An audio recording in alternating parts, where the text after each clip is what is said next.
Nigerian authorities, and in due course we'll know exactly what their position is. I understand and know that in Nigeria, illegally obtained evidence are admissible in court if they are relevant, but I also know that this is not the first time that persons have been attempted to be abducted to Nigeria. It happened in the time of Omar Diko, but fortunately the British authorities intervened and rescued Omar Diko. It seems to be a pattern that has been employed before, although thwarted by the Nigerian authorities. Unfortunately, in this instance, the authorities of wherever he was abducted from, it's not able to intervene or basically look the other way. But as concerns dual citizenship, that is the procedure. As the procedure, if Nnamdi was traveling at the point, as you stated, with a British passport, then that is his known nationality, and the appropriate thing to have done was to notify the British authorities that their citizen is being held or arrested, and then the consulate would have intervened appropriately. I don't think any of those was done. I have not heard that that was done. We still need to see the terms of the arrest and the reason for the arrest. So as it appears now, and everything is still hazy and unclear, that is the appropriate position. So we have to take everything that is being said and emanating from those that are holding Mazi Nnamdi Kanu with a pinch of salt until these issues are properly verified in due course in a properly constituted judiciary bench. Okay, let me also come to this. In the case, because I'm calling it what it is. That is yes, go ahead. Rendition, or unlawful rendition. Now, abduction, I told you. Yes. It's the forceful taking of somebody. Yes. Against his will. If it's forceful, if Mazi Nnamdi Kanu was forcefully taken against his will, without due process of law, and there is nothing wrong in calling his position as one that has suffered abduction. I agree with that aspect of your view. Okay. As you said, as you mentioned before, this is not the first time that Nigeria government tried to do this. Basically, this present government that was there in the 80s, they tried to abduct Omar Diko. Though Omar Diko was known to be a looter with many proofs anyway, but he was hiding in the United Kingdom. So they tried to abduct him, but with the intervention of Britain. Omar Diko at that time, he wasn't holding a British passport. He was a Nigerian with Nigerian passports, and Britain intervened. Now, there is something I see in Nigeria. They feel that they can do anything because they always hide on the auspices of a sovereign country. But I want you to also shed light on this. Being a sovereign country per se, does it give you the audacity in order to circumvent laws? And what are normally, if this is on the unlawful rendition, what do you think, or the international law or regulation, what should be the consequences in this case if everything is being proved or proven that it is unlawful rendition. Will only Nigeria, or should only Nigeria suffer consequence with Kenya? What about Britain that stays and did, as a layman we see, say did nothing to protect her citizens? What is your take on this?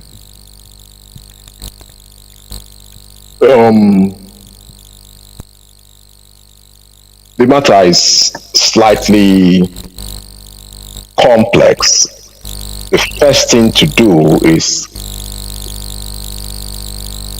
to allow the local jurisdiction where the individual, in this case Mazi Nnamdi Kanu, to come up with evidence of what they are doing with a foreign national. In this case, a British citizen. The usual thing for the British consulate would do is to watch over the interest of their citizen, ensure that it's getting his rights protected and that the procedure adopted is right and proper. Internationally speaking, there are universal rights that are inalienable, that pertain to every individual, which states try to enforce and protect their citizens' rights. In this instance, the only involvement of the British government would be that Nnamdi is a British citizen. The abduction was not done in the United Kingdom. Like I said, if Mazi Nnamdi Kanu is alleged to have committed an offense anywhere in the world and is found outside that territory, the proper thing would be to make an application to the local authority of the area where he has been found. If they use the word arrested, that meant there was a legal procedure that enforced his detention. But there was not. Yes, so if there wasn't, then if there wasn't any legal procedure that enforces detention, then it casts a lot of doubt as to the genuinity or rightness of his removal from that territory. But what is surprising is that whatever territory, because they haven't stated certainly where he was removed from, authorities of that state need to state whether he was removed in their country to their knowledge or not to their knowledge, and if not to their knowledge, then why is that so? So we need to know where exactly Nnamdi was, in their words, intercepted, why he was intercepted. If they said he was arrested, we need to know where he was arrested and what are the intentions. Also, we need to know. Yes, we please. need to know. First of all, Kenya government denied that the thing didn't happen in their soil. Okay. Secondly, Nigerian government did not make any. They are hiding the place. This, to call the name of the place that the thing, that Mazi Nnamdi Kanu was abducted.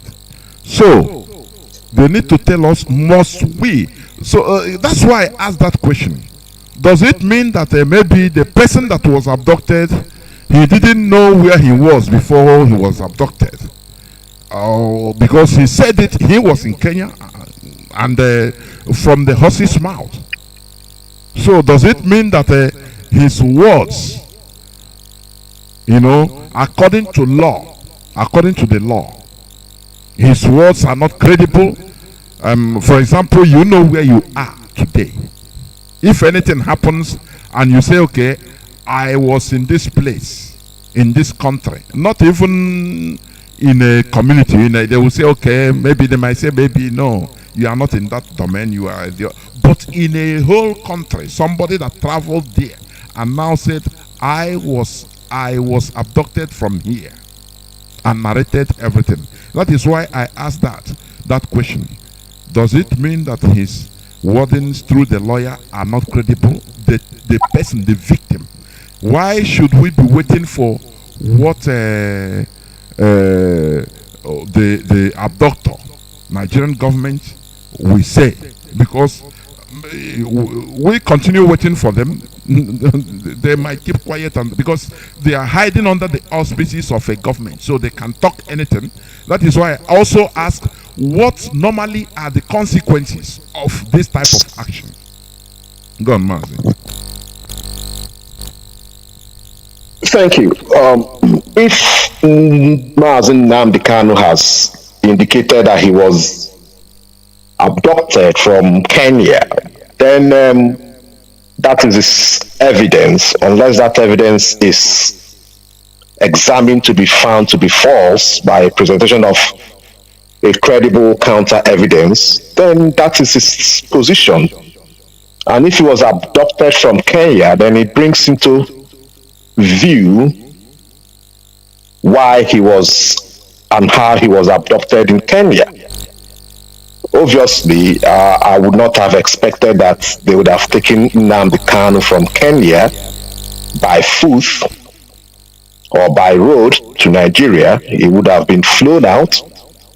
And if he was flown out, then that begs the question what the aviation authorities of Kenya were doing. If they are unaware of that, who cleared the plane that took off? What is the manifesto of such a plane? All these things are things that are to be examined. But be it as it may, at present, Nnamdi Kanu Mazi is in Nigeria. And until these issues are re-examined, I must take his statement to be as stated. He's aware of where he was, at least conscious of where he was at the last time when he was abducted. So that's how it really is. Until we can subject these things to examination in a properly constituted court, we can only continue to guess. But rightly speaking, if he was abducted in Kenya, then there needs to be an explanation by the Kenyan authorities of really what happened. But Nigeria is there. There are certain protected international rights that are inalienable to every living entity, every human being, a right to associate, a right to life, a right to fair hearing, a right to representation. This has not been done in this particular instance, and these are the rights that are basically encapsulated that forms extradition proceedings. If Nnamdi Kanu Mazi was requested by the Nigerian authorities, then that request would have been looked into by the Kenyan authorities, see whether it's viable to allow Nnamdi Kanu to go to Nigeria, taken to Nigeria, or if it's not viable to allow that. But these things haven't been done in this instance, and therefore there are questions and answers that the Kenyan authorities have to be posed to the Kenyan authorities and answered by them accordingly. Well, at present, these things are the way they are. But we understand international relationships and the sovereignty of every nation. And most times, international law is very slow to act. And unless there's properly presented criminal allegation against individuals or governments or leaders of a sovereign territory before the International Criminal Court, then we can only begin to second guess these things. But like I said, until these matters are properly made clear, we can only continue to guess. But I don't think that the procedures were properly followed and things were done as they ought to have been. So there is a lot of shades of darkness in the return of Nnamdi Kanu to Nigeria.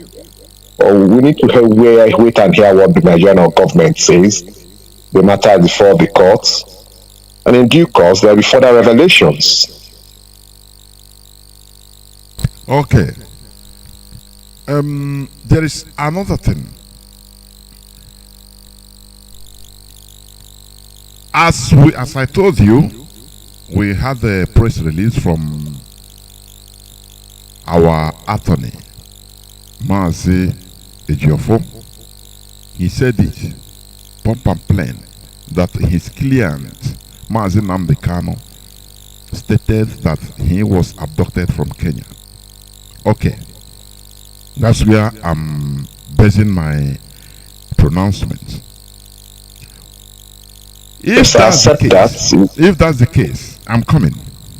Why is it our leader, Mazi Nnamdi Kanu, has been moving on, has been going around in many European countries to USA without interruption? Why do you think that this type of dirty job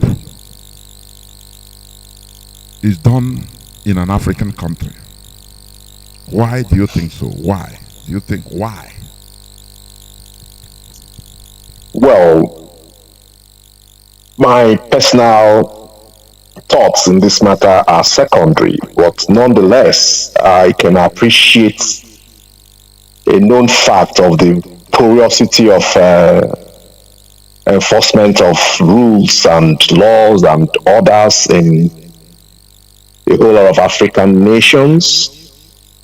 I can only guess that it is this laxity of affairs that occurred in this instance, and this is usually born out of nepotism, corruption, bribery.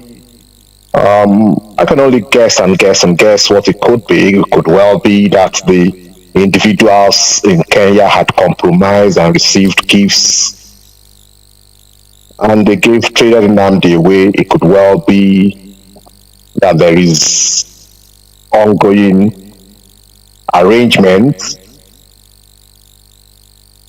which was followed through, albeit dubiously. It is well known that until Nigerian nations begin to do things properly, or African nations begin to do things properly, this kind of developments are very, very prone to happen. Unfortunately, in this instance, it's happened to Mazi Nnamdi Kanu, but he is free to travel to wherever he wishes to travel to, and is expected that he would have the benefit and protection of the laws of the areas he is. Unfortunately, that hasn't happened in this instance. And so we can continue to second guess until we have the actual facts of what has happened. But, he refers to these places as zoo. And, what's a zoo? A zoo is a place animals are housed.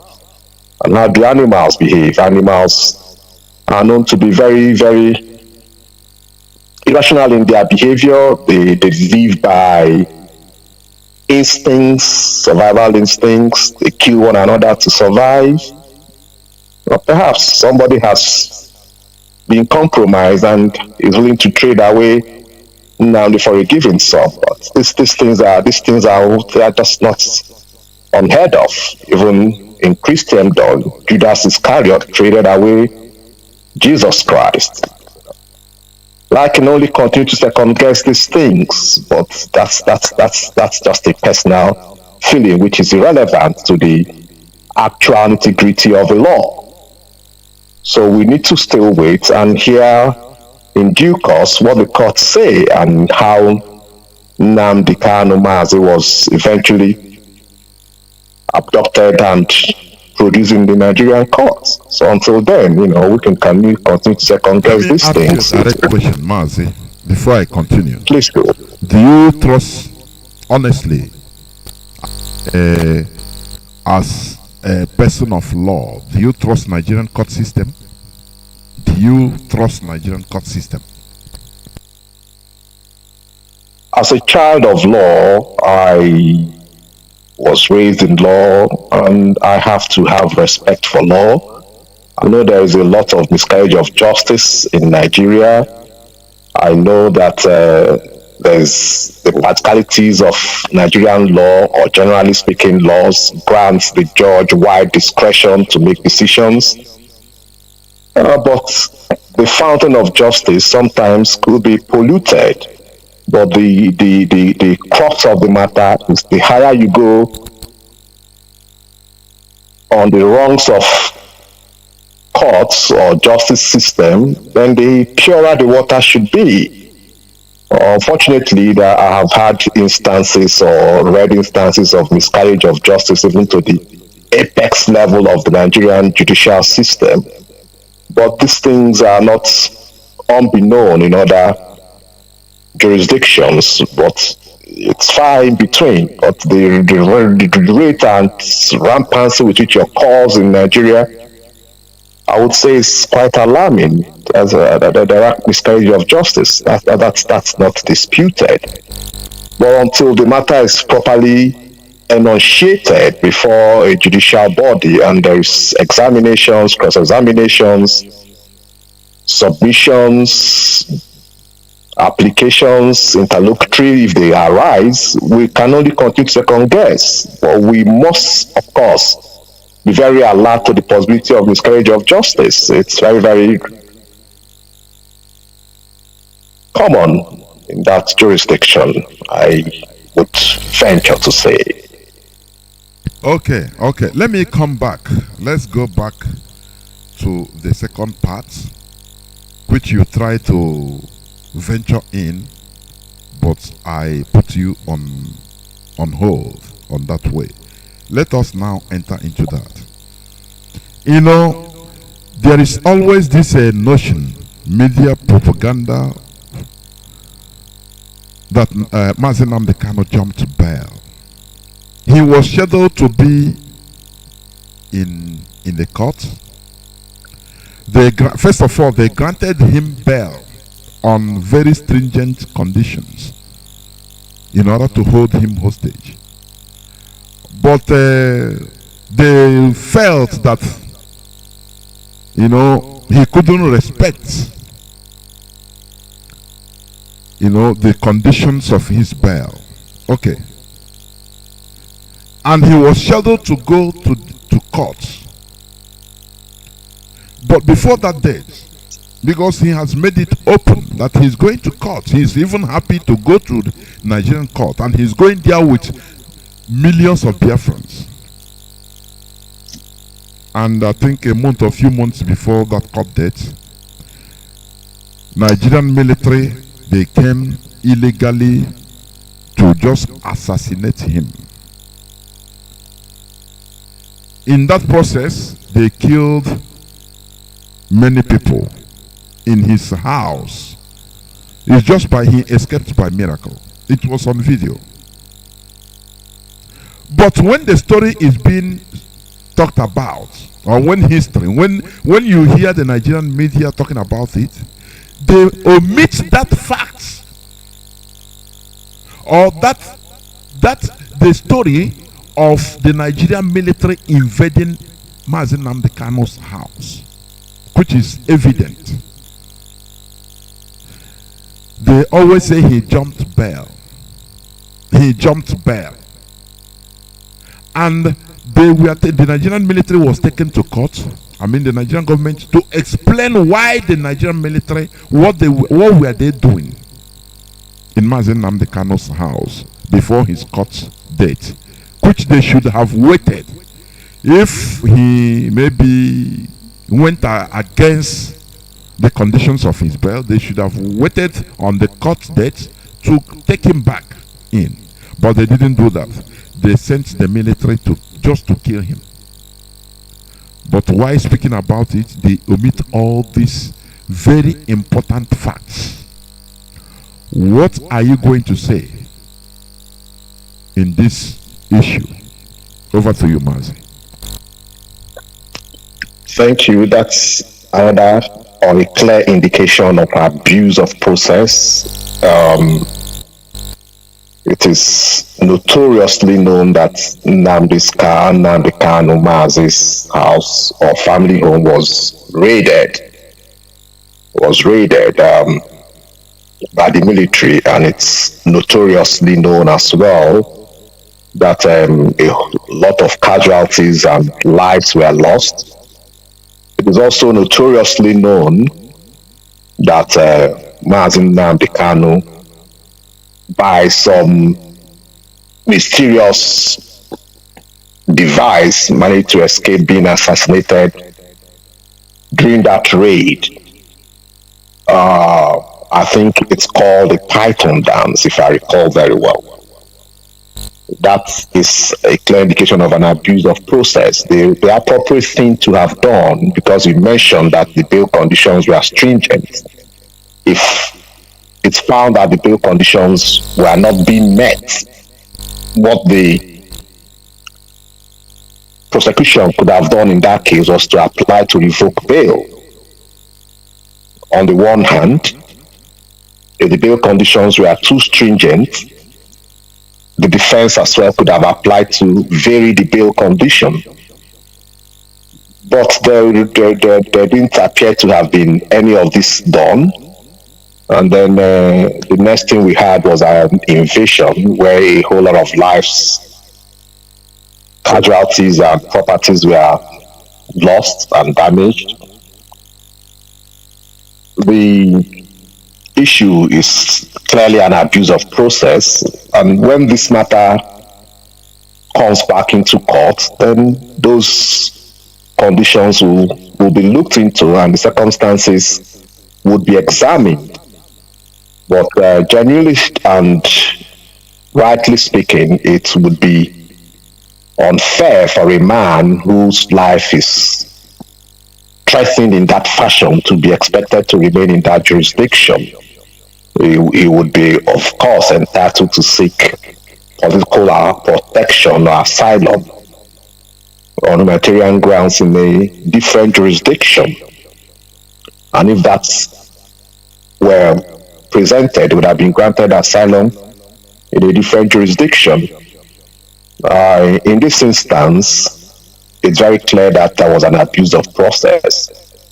But having said that, because his life was threatened and he suffered harassment and abuse, having said that, it's secondary to the fact at present, right now, is in the hands of the Nigerian authorities. So they still need to come forward and present their reasons for holding him. But rightly speaking, the notorious knowledge which we have of the events that occurred in Umuahia are such that any reasonable person would have to take steps to protect his life, because he could not obviously rely on following the due process of law in that circumstance. And to that extent, I do not find Mazi Nnamdi Kanu wrong in seeking to protect his life, because his life was no longer guaranteed, and the right to life is one of the inalienable rights that is guaranteed under the universal rights. So to that extent, yes, but we still need to wait and see what comes out in court. But if I were in that position, as I think every other reasonable individual, would have taken steps to ensure that he does not get killed. So that's, I would think, is an abuse of process. Okay. You said an abuse of process by a government. You know, we are saying it is very light. People lost their it's not light at all. It's not light at all. It's a very serious affair. Yes, it's a serious, very serious issue. You know, I mean, some people hearing us, listening to us, you know, it might be sounding in their ears very light, you know, abuse of process. Now, I want to ask you this question, no matter how maybe weird or absurd it will sound, before we go on. You talked about abuse of process by the government. You know, if the government is there in order to maintain law and order, and a democratic setting works with the people, Because without the people, there will be no government. Okay, when there is abuse of process, abuse of power, they use government, but it's few individual politicians, let me say, politicians that are doing this, because they are using state authority, state resources in order to commit their heinous crimes. When there is abuse of process, when a common man cannot have faith in the courts of the country, because the tribunal, the court, is the last hope of a common man. But when this can no longer take place, when the court can give order and the police or DSS will refuse and say, it doesn't concern, they will bullshit the court order. Sorry for my language. Now, whenever there is in a place where there is abuse of process, which can also affect anybody, what should the people do in order to remedy the situation? Because if there is abuse of process by an individual or by a few group, government will rise up immediately to hold them accountable, arrest them or kill them or do one thing or the other against them. But what of if you have a rogue government in a so-called democratic setting that is committing crimes against the people? What should the people do? What, in order to checkmate this, what is the right of the people? What should they do? Thank you. A situation where there is clear indication there is a breakdown of law and order, and the government of the day has become roguish in terms that they are deliberately flouting the principles of governance, and it is always government of the people, for the people, by the people. So it is government of the people, and the government is by the people, and the government is for the people. So the people themselves can rise up and challenge the order of the day.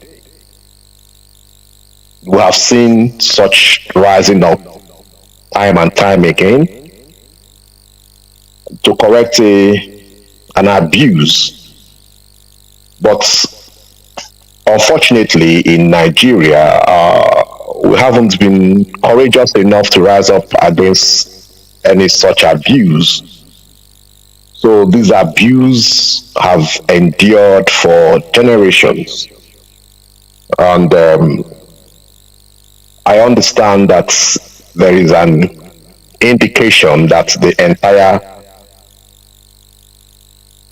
instruments of coercion and arms of coercion, it's controlled lopsidedly, and things are done lopsidedly. But unfortunately, we have to have men of courage. We have to have women of courage. We have to rise up and speak up. I've had a few individuals who have condemned the government's deeds. I've had Senator Abaribe, who has risen up. I've had Governor Otom, who has risen up. I've had a few other individuals whose name I don't have at present, who has risen up and condemned the order of the day. I recognize Pastor Wole Soyinka, who speaks up against things that are wrong, and a few others. But generally speaking, there is a high level of apathy and nonchalance in the country. And so the government gets away with things as they desire. Unfortunately, also, the governors and the elected persons are not serving the people, particularly in the southeast. or indeed in the South. And so they keep screaming out about marginalization until the people are able to say to the people they have elected, you are not serving us, then the people need to take over and be able to remove these persons. But so long as the governors are tools in the hands of their oppressors, then it's just lamentable. It's lamentable. I would have expected that if Nnamdi Kanu was in his town when they raided his house, that the governor of the state would have intervened. But for some strange reason, everything is allowed. I would have expected that the people of the state, for example, would have risen up and spoken up. I would have expected that. Can I come in here Please to make some please do. clarifications also, to shed also? You know, Nigeria is smartly structured to be like this. Because of lack of ideological cohesion among the population, this lack of ideological or common value system, it gives the politicians the impunity, the power to act with impunity. Okay, if what happened, for example, the way they came to our leader's house and Python dance 1, Python dance 2, they killed our people. Do you know the northern, the Fulani North, they will be preaching, in as much as they are seeing that people are dying, that the Nigerian government is committing heinous crimes, but they will be covering their crimes by telling the people, mostly in the north, that look, they are killing heathens or Gentiles or unbelievers. They are anti-Islam. That thing only covers any apathy that they can have, because that is where they are. It's just like they always tell their people not to listen to Radio Biafra because we are anti-Islam. That is what the propaganda they are using. So, in the case of impunity happening, the politicians enjoy the structure of Nigeria. I mean the creation, the overall artificialness of Nigeria creation. Because just look at what happened during the NSAS protest. A revolution that was,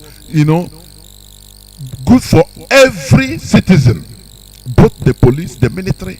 They are fighting. Youths, we are fighting for better governance, for better policing, even for the better life of the police, even the military. But they used ethnicity and religion to turn things around. That is why I say it is only the politicians that are enjoying in the Nigerian setting, because it is Britain smartly structured, created Nigeria, not structure, created Nigeria with, for everybody to be together, both a hyena and a sheep, lamb, lion to be together in a place. It shouldn't be. When things are happening, when a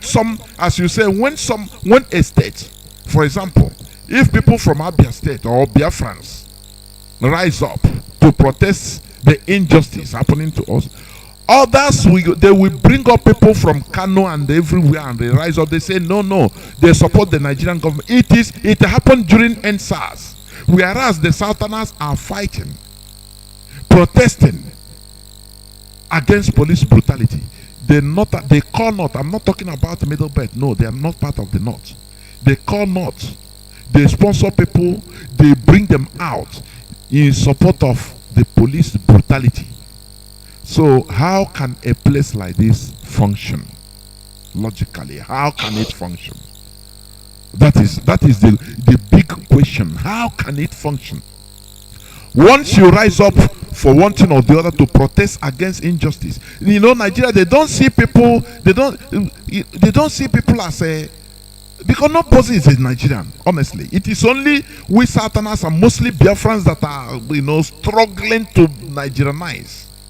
We've seen the Fulani politicians, they come up openly in order to tell everybody, the whole world, that they don't care about Nigeria. It was on tape. I'm having it. I used to play it here, that their nationality is Fulani. It doesn't matter whether you are Fulani from any part of the world, that you are welcome into Nigeria with Nigerian resources. Once you enter Nigeria, you automatically become a citizen of Nigeria, enjoying Nigeria benefits, if any, or Nigeria resources. Do you see how messy everything is? It is. We are in a very big mess, unless our people understand. So I will allow you to make your remarks. If you have any, you continue. Just a few minutes before I continue. Go on, Mazi. I understand the distribution of ethnic groups in Nigeria. I understand the influence of religion in Nigeria. I understand the distribution of constituencies in Nigeria. I have a fair understanding of the history of Nigeria and how Nigeria have come to be. Unfortunately, history is no longer a main subject in Nigeria. But to understand the present and to be able to deal with the future positively, one needs to understand the history. Nigeria is a territory carved out by our imperial masters, colonial masters, and they amalgamated the territory of the Southern Protectorate and the Northern Protectorate along the line. I believe it was in 1914 by Lord Lugard. But the colonial masters wanted efficiency. They wanted to be able to administer the region appropriately and take the benefits they could from the region. So they employed men of merit, men of ability and intelligence, who could actually expedite their needs after they had been obviously subdued and accepted their governance. We of course understand that before the advent of the colonial masters, that Uthman Dan Fodio had invaded the northern part of the territory carved out and described as Nigeria today, and has set up institutions. And it was easy for the colonial masters to overcome those institutions and cohesive institutions to work for them. And that was the position.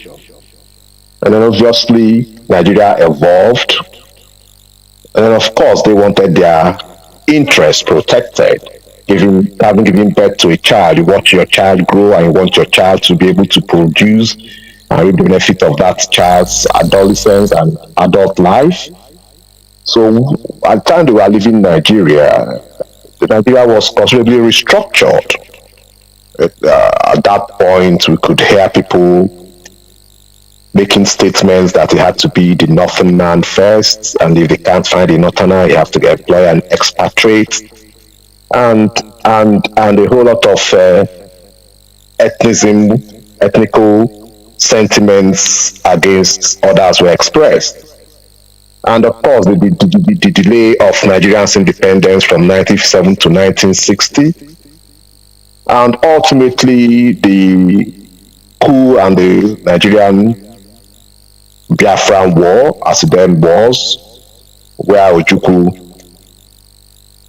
stood up and there was the war, and ultimately the war ended. Or during the war, there was a creation of 12 states.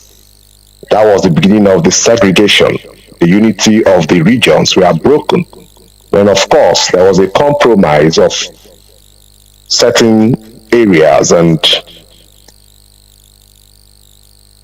the unity or uniformity of the Eastern region as it then was broken. We had River States, Cross River States, And these people were given the impression that they were going to be overwhelmed and subdued by the majority Igbo nation in that region. And so that seed was sowed. It was nurtured over the period. And subsequently, there was a creation of 19 states. And at present, I believe it's 36 states. And all of these creations were done by military decrees. And the cumulative effect of it is that the distribution of constituencies and electoral colleges and regions became disproportionately distributed. And that's afforded the current government authorities the ability to elect more people, have majority of say in the parliament, which has endured over the years.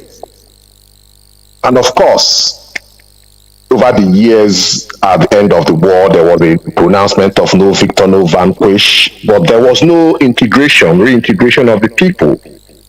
And by a fusion of time, young men have grown up who do not witness the war, but they have come to a country that does not really accept them and do not give them opportunities. I'm aware if you're coming from Abia State, you're expected to score 380 points to get into a university, and if you're coming from a far away state, you may have scored only 9 or 10 points and you get an admission process. And then all of this cumulated in the people feeling a sense of marginalization, which is why Mazi Nnamdi Kanu speaks as he does, because one could see his bitterness and anger when he voices out what he does voice out. The question is the statements that Mazi Nnamdi Kanu make true or wrong? I haven't seen anybody that said that they are not suffering any of these maladies and the symptoms are not affecting them. The man from the southeast doesn't get any employment. He goes to school and he has to score 1,000,000 times better than the man from the north. He gets out of the school and he doesn't get employment. He has resources located in the back of his yard and he's not reaping for the benefit of those resources. So these things over the period will obviously evoke bitterness and anger and a description in the word marginalization. So this is what has led to the current agitation. It's not just with the Southeast. I know that the Oduduwa Kingdom are also agitating. It's further complicated by the recent herders who are robbing the forest of these regions.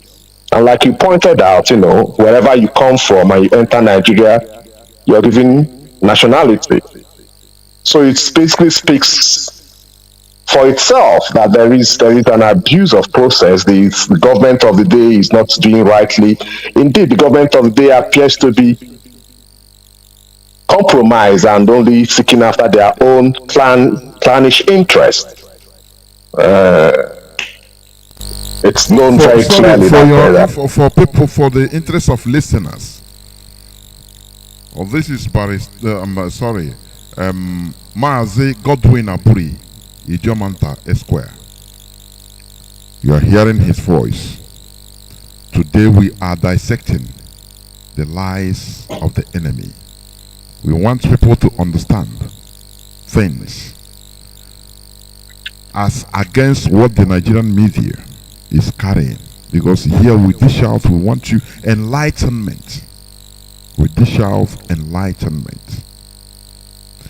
And just what you said before, also what I said, for you to have a Nigerian nationality, what you need to do is only just go to your local government area and receive a letter of recommendation. It's finished. It's the Fulani government, they put it there on purpose, so that immediately anyone that comes from Sudan, from Central African Republic, as they are coming in, they are getting recommendation letters now they'll be given ID cards immediately. That is what is required, nothing more. So now there is something I want to read, so that you also shed light on it. It breaks two hours ago. The British High Commission in Nigeria has acknowledged the receipt of the letter written on behalf of the leader of the indigenous people of Biafra, Mazi Nnamdi Kanu, seeking its support as a British citizen. In the acknowledgement letter sent to Kanu's counsel, Aloy Ejimako, on Tuesday, the 6th of July 2021, the British authorities guaranteed the protection of Kanu's welfare. Ejimako said the letter specifically stated that Kanu will get support and welfare of the British authorities. Now, I want you to expatiate on what they mean by welfare, entering on or guaranteeing his authorities guarantee the protection of Kanu's welfare. What baffles me, Mazi, please. Personally, I'm baffled. Britain is not going to ask questions. First of all, what happened? Why was he kidnapped from a third country back to Nigeria without sending him to UK if there is anything, without consulting? That is where I become really, it baffles me. Now they are talking about welfare. Please expatiate and let the listeners hear. Let them know whether there is any other thing under normal circumstances, whether there is any other thing the British government should have done as a holder of their passports during the abduction, apart from playing the lip service of it's commendable, but I don't know if, for example, a white British was arrested and abducted and taken to another country, how would they have reacted like this? Please shed more light on the generality of this issue again, and this letter being received. Go on, Mazi. Like I said, these are international matters and they border on sovereignty. If Nnamdi Kanu is within the sovereign territory recognized by the British authority, then the British authority would only be able to intervene within the realms of law as they can, and to guarantee someone's well-being, the word well-being is quite encompassing. Well-being can mean they ensure that it's safe. Well-being can mean they ensure that it gets well tried. Well-being can mean if it's a trial is not being properly done, they will intervene if necessary by force. It's a diplomatic statement, and one must appreciate their concern, having spoken that they will guarantee and ensure his well-being. Then those are matters that can be brought back to them if his well-being is being trampled upon. That's the way such a letter would be couched. And so on the surface of that letter, one must applaud them for recognizing that the citizen of theirs is in a situation and they have intervened, so they keep an eye and watch over. If there's an abuse, then they will intervene. If that abuse is such that it's necessary to employ the power of force, then we would expect them to do so. That is a clear signal that they are alert to the situation a citizen of theirs is in. Of course, limited by the fact that Nnamdi Kanu can also be said to be a citizen of Nigeria, all based on the fact whether he has renounced Nigerian citizenship or not. But he always said he wasn't a Nigerian, that he's a Biafran. That's the position. But the reality is, as my people would say, Oda boom boom nuno wankwo abapụta n'ezi na-eti Okore. Why would Okoro intervene in the matters of Nwankwo? Is it Okoro that is supposed to die when Nwankwo is there? Nwankwo needs to rise up. The people of Nigeria, the people of the East needs to rise up if they feel what is being done is not right. If you just sit down passively and expect external powers to intervene, then you're just being passive. What are the governors of Abia State doing? Is this not a member of their community? What is T.A. Orji doing? Is it not the senator of Mazi, Umuahia Central? you are speaking as if you don't know. These are even the people that want him killed, dead.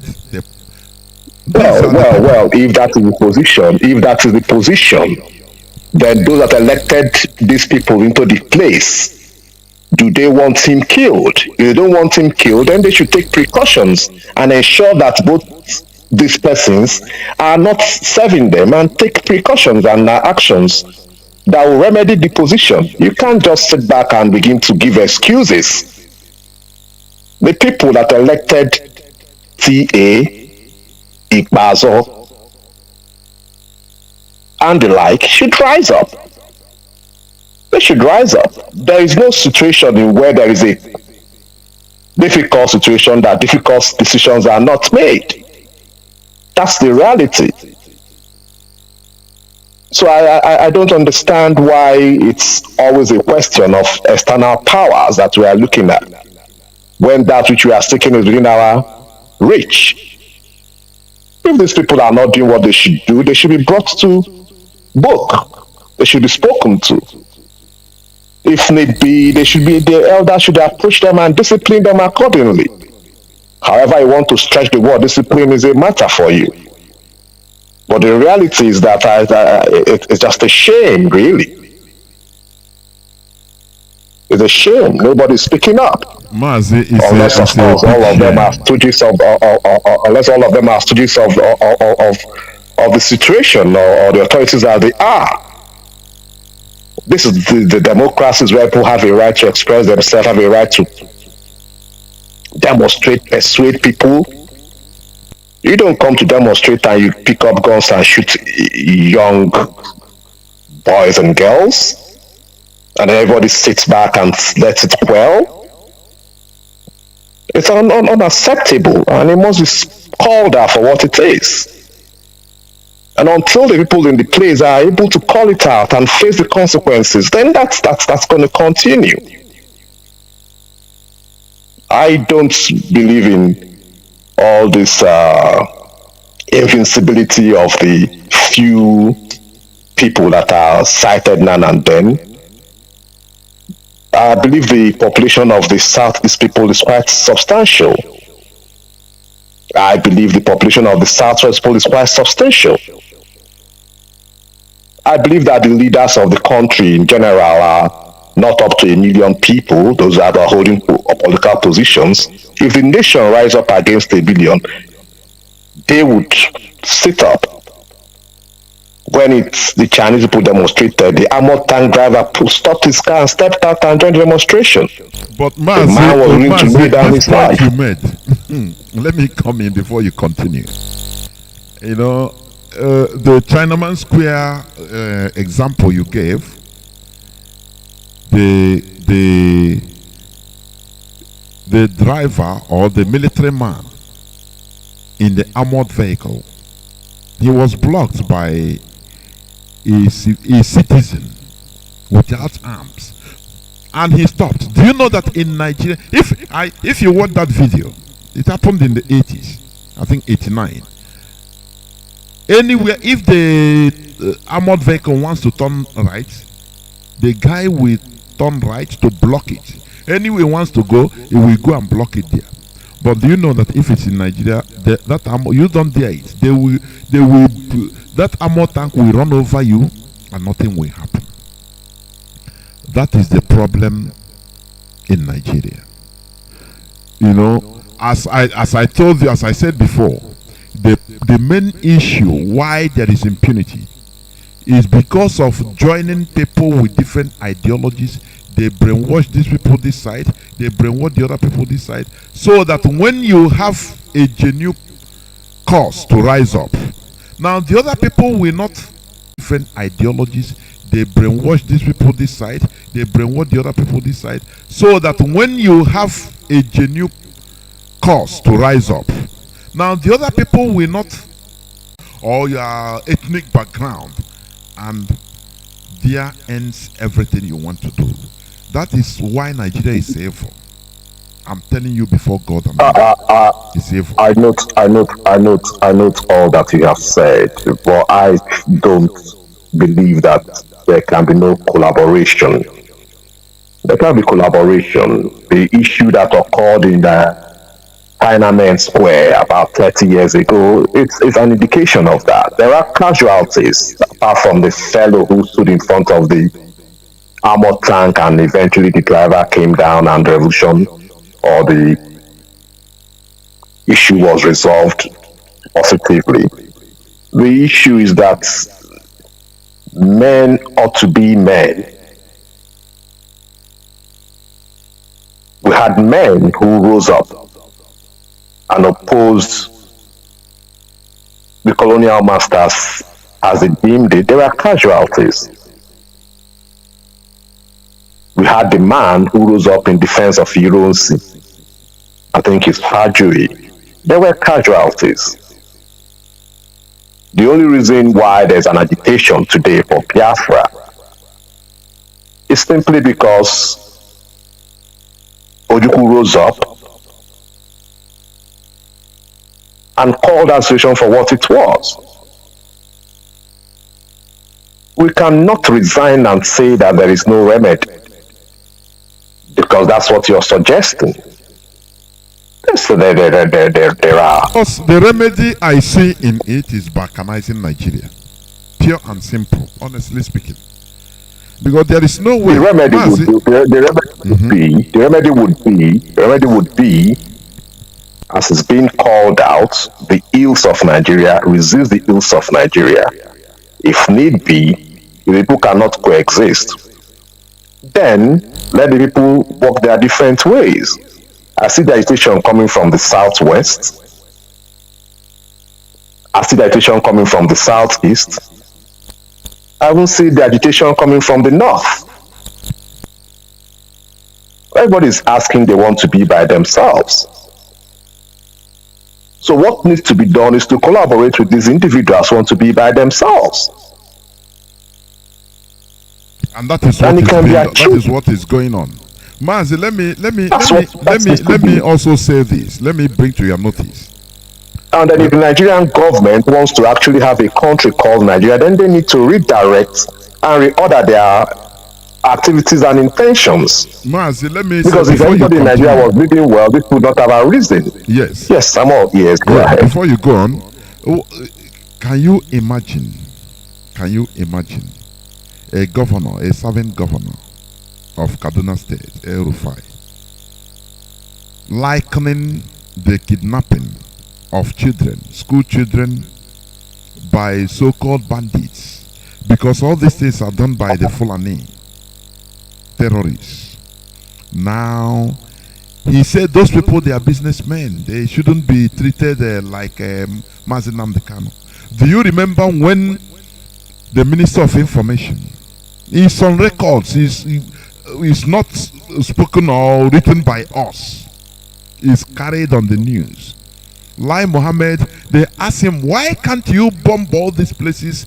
The bandits, the so-called bandits, Fulani headsmen, bandits, they are operating, killing people, kidnapping.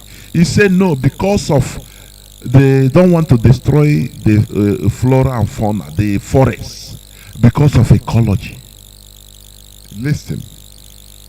But they bombed along with alacrity, I should say. They bombed Biafra land. Any part of Biafra land, it doesn't matter.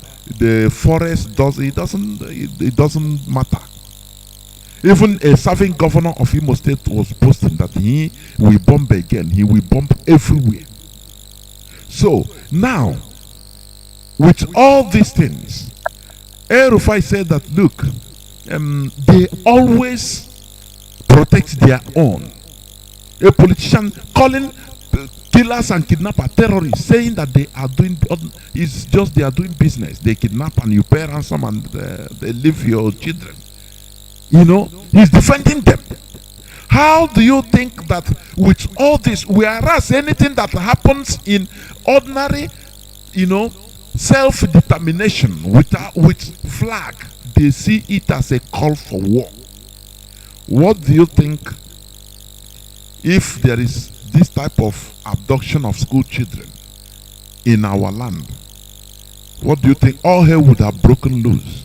Instead, you see in social media, the other day, you see a Fulani terrorist on video. They were speaking Hausa. He was speaking Hausa with laughing, eating and dining with politicians, with gun and armed to the teeth, and making. They were all laughing. How then do you think that, with the mentality? Let me add again, with the mentality of conquest mentality from the Fulani, because for them they are still going on the mission, the unfinished mission of Ottoman Dan Fodio since 1804. You are calling, if you call yourself a Nigerian from South or Middle Belt, they themselves, they believe that they are the owner of Nigeria. Either they own it or nothing. That is why they came to our land. They brought people, Fulani from everywhere. They came to our land for Ruga.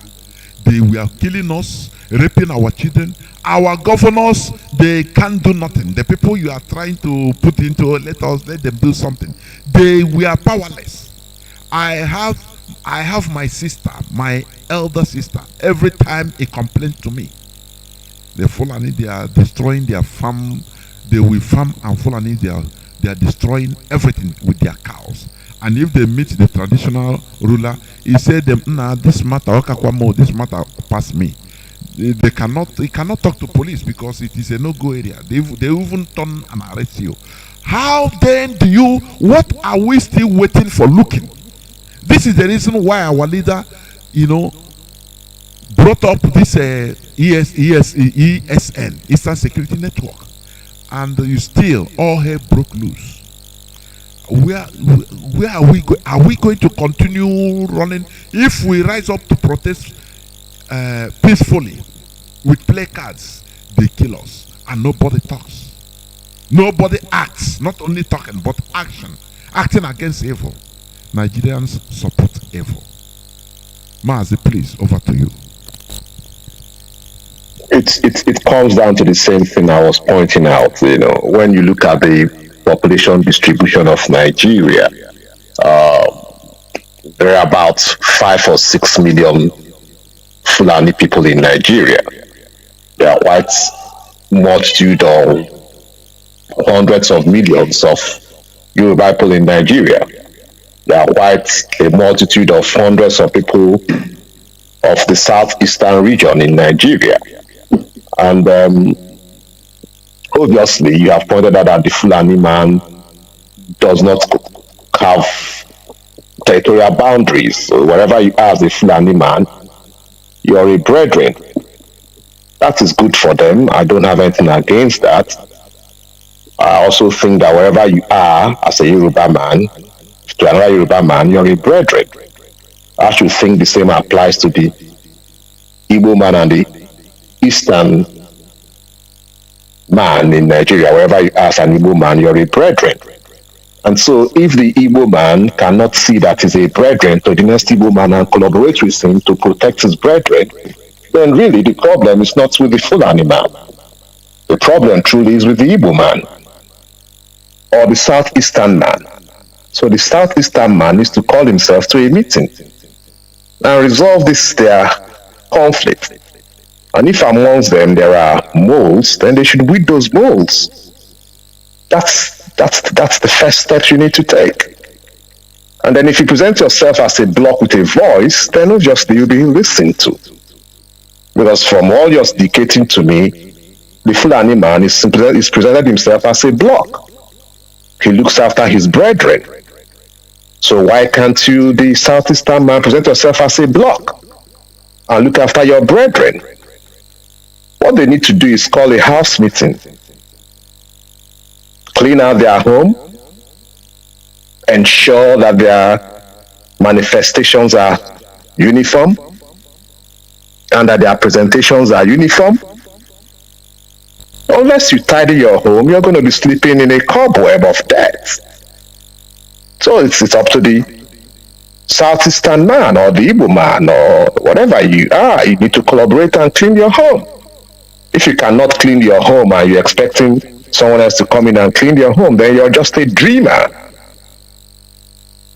So they need to tidy up themselves. If they have moles amongst themselves, they should weed those moles.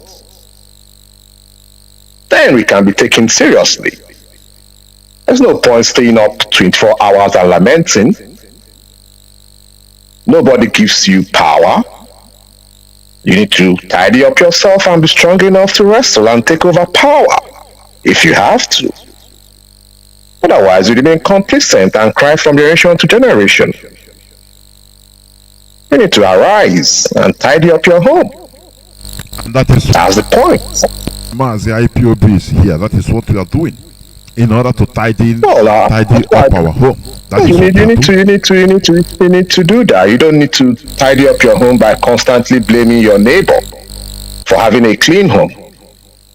You get up and emulate what you think is good and do the same. If a group of people who describe themselves by whatever name they go fill your backyard and they are abusing your mothers, your sisters, and your daughters, and you keep lamenting without taking precautionary measures to ensure that doesn't continue, even if it's at a great cost, then you can only have yourself to blame. Yes, that's just as simple as it can get. Mazi, thank you very much, for this conversation. And I don't know whether you have any closing remark before I open my lines for Biafrans to call in. I don't think if there's going to be calling that it's time to close the remarks. Closing remarks yet. But, all I think is that the Southeastern man should arise. Keep your house clean. Okay, that is, as I said, okay, it reminds me so that we push a little bit. As I said before, this is why IPOB and what IPOB is doing. It's a very tedious job. It's very, very tedious. I'm telling you. I recognize the efforts First of all, yes. Let me come in here. Mazi Nnamdi Kanu in pointing out and sensitizing people to the ills that are out there. But what about the people that are sensitized? Yes. If the people that are sensitized in the majority understand that the symptoms of the disease which is pointing out is still there, that means the disease is not treated. What you really need to do is treat the disease. Treat the disease. Weed out the rotten apples amongst yourselves. And then have a new vineyard. Let me tell you, there are many rotten apples. There are many. Right? The problem that is the number of rotten apples. Let me interject here. The problem we are having right from after the war, every Biafran, can I say every Igbo man, first of all, as you mentioned in your earlier statement, during the war, Gowon divided us.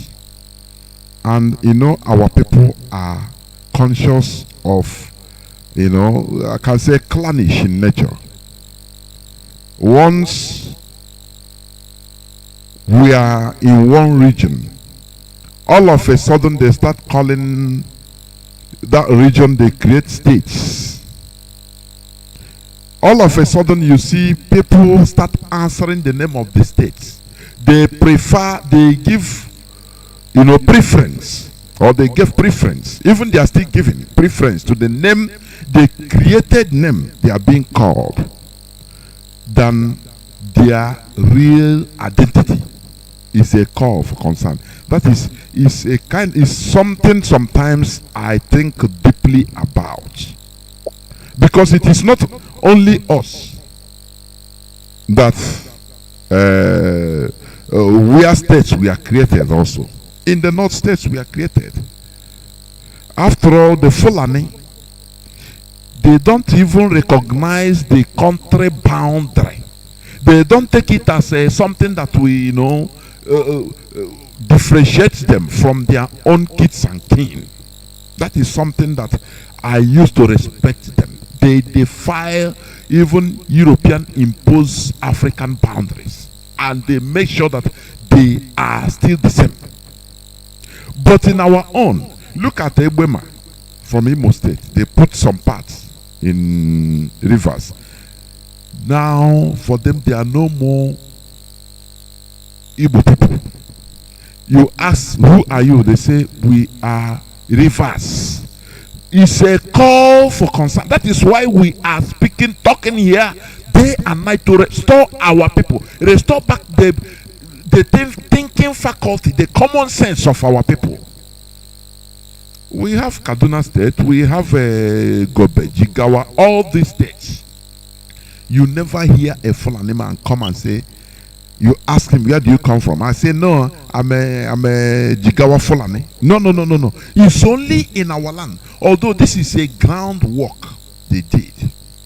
It's a very, they put this thing right from after the war, so that to make sure that the dividers, there will be gully, not even cracks, gully everywhere, and that is what we are suffering. That is why to bring back our people is a very tedious job, but that is what we are doing. Continue, Mazi. I have dealt with that. The matter is simply the same. If you need to put your house together, you put your house together. If you have a leaf to borrow from the next neighbor, you borrow the leaf from the next neighbor. I am not unaware of these issues. So these are things that you need to educate your people about. That's why you need to call a home meeting. But I'm not also unaware of the Aru man who says Nwa Richo, Nkpola Icho. The Aru man recognizes an Aru man, whether it's from NNAMDI'S as an Aru man, whether it's from Aru Ajali as an Aru man, whether it's from Aru Afik as an Aru man, whether it's from Aru Umuahia. I think that's the way it is. But if individuals, I think they're the minority, deep down in the heart of the Ibema man, I think he knows he's an Igbo man. Deep down in the heart of the Ibibio man, I think he knows his lot lies with his Igbo brothers. Deep down in the heart of the Efik man, I think he knows his lot lies with the Igbo man. Deep down in the heart of the Okrika and Ikwere man, Kalabari, and what have you, I think they know where their lot lies. The same thing happens to the man from Delta State, even some part of Edo State. But the reality of it is that you magnify the things that are seemingly wrong. But the reality of the truth is simple. You need to put your house together. You need to educate your people. And to do that, you need to empower your people. You need to create wealth. I think the greatest problem is the privation of wealth.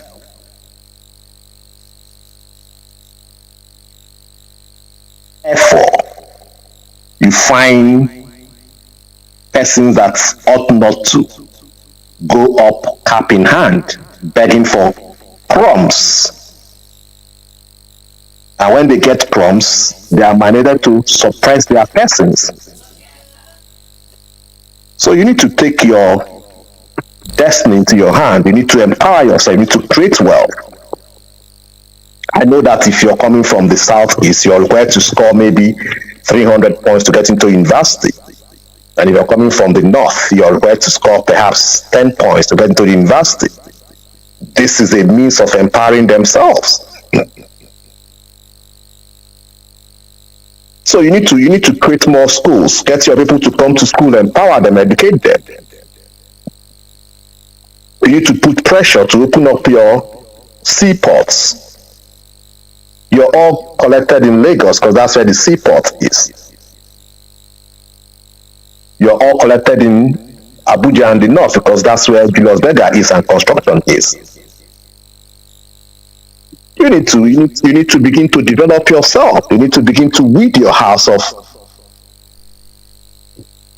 persons that are not in support of your positions. They need to know that the place is not conducive for them to continue to operate the way they are operating. If a man is elected into position and is not serving the cause for which he is elected, he needs to be brought to attention. That's I think is the beginning of the solution. We can't live by constantly blaming a man who recognizes his nest of kings. If the Fulani man feels that every Fulani man is his brother, then the Igbo man must feel that every Igbo man is his brother. Then the Southeastern man must feel that every Southeastern man is his brother. There is always a conflict, even in the heavens. Satan took his stand, and those who recognize him went with him. God took his stand, and those who recognized him went with him.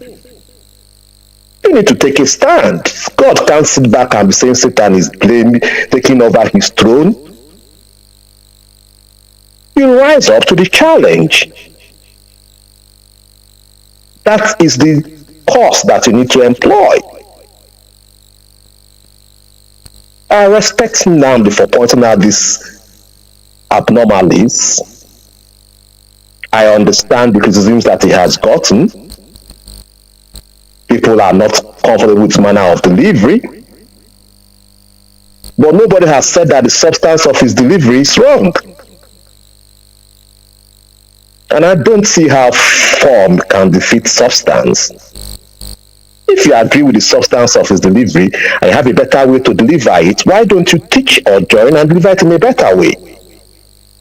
But to sit down and want the young man to be incarcerated or abused, I don't think that is appropriate. But like I said, we wait to see what the judicial system says. But the real issue is the people themselves. The people themselves. Mazi, I think I don't know if you get my point. Yes, I get your point. Soon I'm going to open my lines. Before I do that, also I want to point. Yes, what you're saying, you're on the right track. You are saying the same thing. The issue is our people in political position. First of all, they impose people against our will. That is number one. Otherwise, why should Anambra election result, for example, the result will be counted in Abuja? Does it make any sense? It doesn't. Okay. Look at the example I gave to you before about how the Fulani headsmen were killing and raping us. We are shouting it here every day. We are urging our governors to form security outfits like Amotekun when they did their own. It was landing in on deaf ears. And our leader formed ESN in order to combat the menace. Because every time we were lamenting, people will come up here and spoke and cry. Oh, they kill. Oh, they have killed one of us in the village. They killed many of us, this and that. They attacked and killed many people in Ozo 1, Enugu. And the governor of the state came out and started complaining, oh, I called Sorok the time of the attack. Attack that lasted for many hours by not less than 500 to 600 terrorists. Most of them on motorbikes. Tell me, when a governor, the chief security officer of a state, start complaining, crying that, we can't do anything, only to pray. Now, what do you think? Our leader, Mazi Nnamdi Kanu, floated ESN in order, out of frustration, and all hell break loose. Even the governor now, the people, they are the people that turn around in order to fight against. They invited the military might in order to kill our ESN, to fight them, bomb them. The people that are clearing our bushes. Do you see what we are fighting? What we are seeing in this fight? That's why I say we are in a messy situation. That's why our leader said the restoration of Biafra is the toughest job, and that is what we are doing. Because first of all, we are acting, we are talking, we are trying to, go to the mindset, the mentality of our people, to reset it. Just reset it.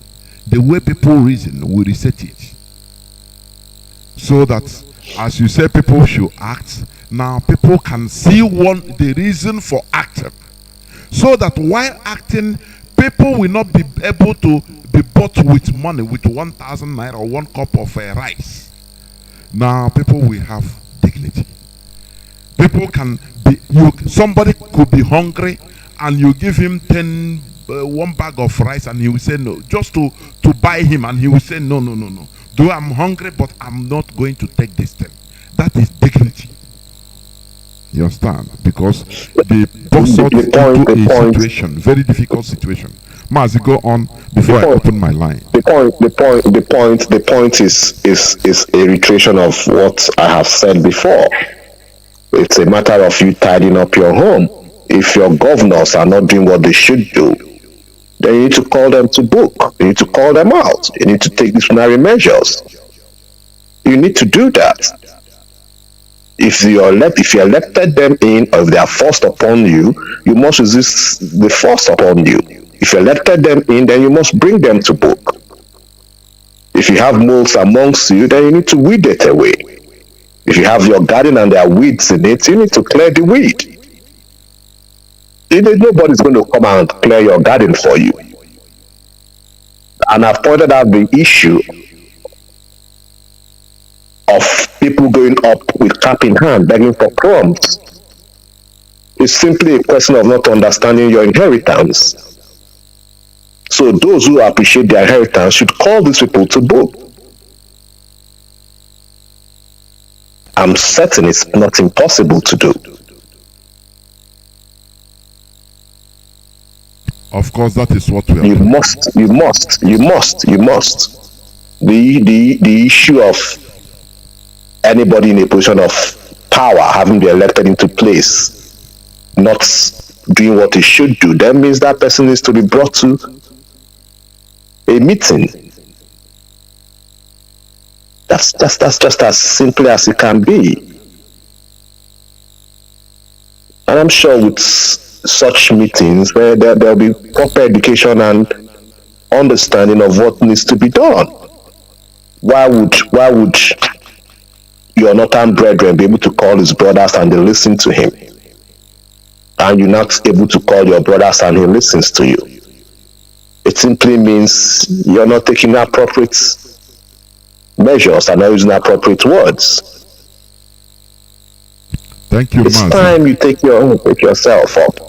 Thank you, Mazi. I think I'm going to open up the lines now so that people will call in order to also aid their views on our discussion. Because as I said before, we are unorthodox. We do things in our own way. This is Radio Biafra HAUSA-SERVICE coming to you via Radio Biafra London. Our leader is Mazi Nnamdi Kanu, who is still in the dungeon of the Nigerian terrorist government. Today is the 7th day of July 2021. I am here, Mazi Johnathan Chinedu, with Mazi Godwin Aburi Ijomanta Esquire. I will be right back. I'll go on a few minutes break so that when I come back, I will open my lines. Don't go away. The more we fight together, the more we fight together, and stronger we shall be.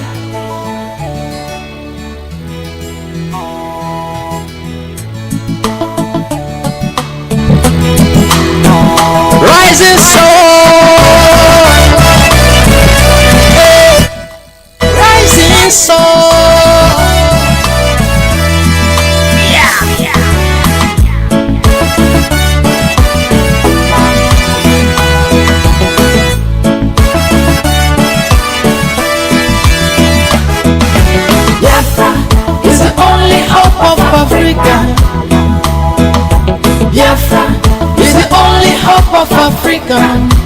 Believe it or leave it, Biafra is the only hope of Africa. We've been crying, the world claim not to hear. And we've been lamenting, the world claim not to hear. Our tears flow, the world claim not to see. And our blood flow, the world claim not to see. This is a crime, oh no, against humanity. Oh no, yeah, this is a crime. Eritrea spoke up, they were given independence. South Sudan spoke, they were given independence. Namibia spoke up, they were given independence. Give me the reason my people got to be neglected. Give me the reason my people got to be rejected. Give me the reason our freedom got to be a crime. Give me the reason our own freedom got to be denied. Hey, Biafra is the only hope of Africa. I tell you what, Biafra is the only hope of Africa. Hey, Biafra is the only hope of Africa. Believe it or leave it. Oh no.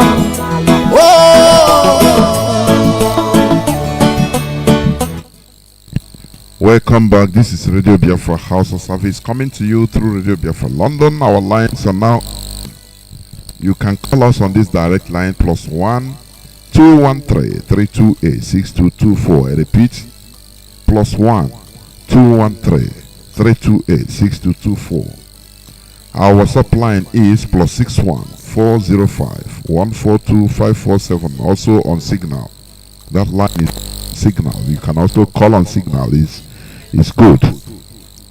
+61 4 142 547. You call you as you have listened to our discussion, our interaction with Mazi Godwin Aburi Ijamanta Esquire. You can call us now. No freedom of worship, no freedom of religion, justice denied. Caller on direct line, you are the first caller. Welcome to the program. Can you hear me? Caller. Can you hear me? The whole world is listening. Please go on. Caller on WhatsApp. Please hold on. I'll come to you. Caller on WhatsApp. Go on. Caller on direct line. Yes, Mazi Nnamdi Kanu, our radio is not talking over 4 days. He will come, he will talk. There are many things. Go on. Mazi Johnathan, that's our elder brother that is with you there. May you put Kanu and bless you. We have said it all. Mazi Johnathan, Biafra is all over the world elected. If we are joking with our life, if we are joking with our generation, this generation, if any Biafra all over the world, anywhere you are, as long as you know we are a Biafra. If you feel that we are this generation, tell them not the calendar and free, that he is joking, then you all are joking because I'm not joking. Tell them not the calendar is just joking. See, Biafra restoration is too close to Kabiyama direct. Mazi Johnathan, people don't know what is happening. Pretend there's no way Britain can hold this generation up. It's a lie. America can hold and never hold Biafra hostage. It's a lie. We are erased, and we must we all know apology they need God. This. Biafra is all over the world. Take care, big and write down this message. Before Magani Makata Abugala, Akunu Hurulu, Biafran, forget about every other nation. We are Biafra. Akunu Hurulu, chapter 22. Every Biafran, anywhere you are, if you are a religious leader, if you are a governor, if you are a senator, as long as you know that you are a Biafran. Now that here Korea from poor, as long as you know, both start to start and start to east, you are Biafran. Study this message. Luke chapter 22, from verse 1 to end, very, very important. But do you see verse 6, verse 11, verse 35, underline and verse 36. Study it. Our leader is repeating that history of Jesus. If you don't have any money at all, buy knife and chop it to everybody point, chop it. Mazi Nnamdi said that 26, very, very important. Then they must come out before that. If we decide, see, all these governors, any of you people that dare us, that dare to go to Biafra, this message today, my name is Okechukwa. I'm from Umuawali province, Biafra land. I come from Aba province, Biafra land. The ancient land of Ndembulande, Ketalam, Webem Merok, Amadu Amabu. They were in a land of Chirekapono in Dara. Akono Hono, Exodus chapter 20, from verse 1 to end. When I say verse 1, verse 2, very, very important. Only to go to Kabab, that God that created you, Mazi Johnathan. That God that created every human being.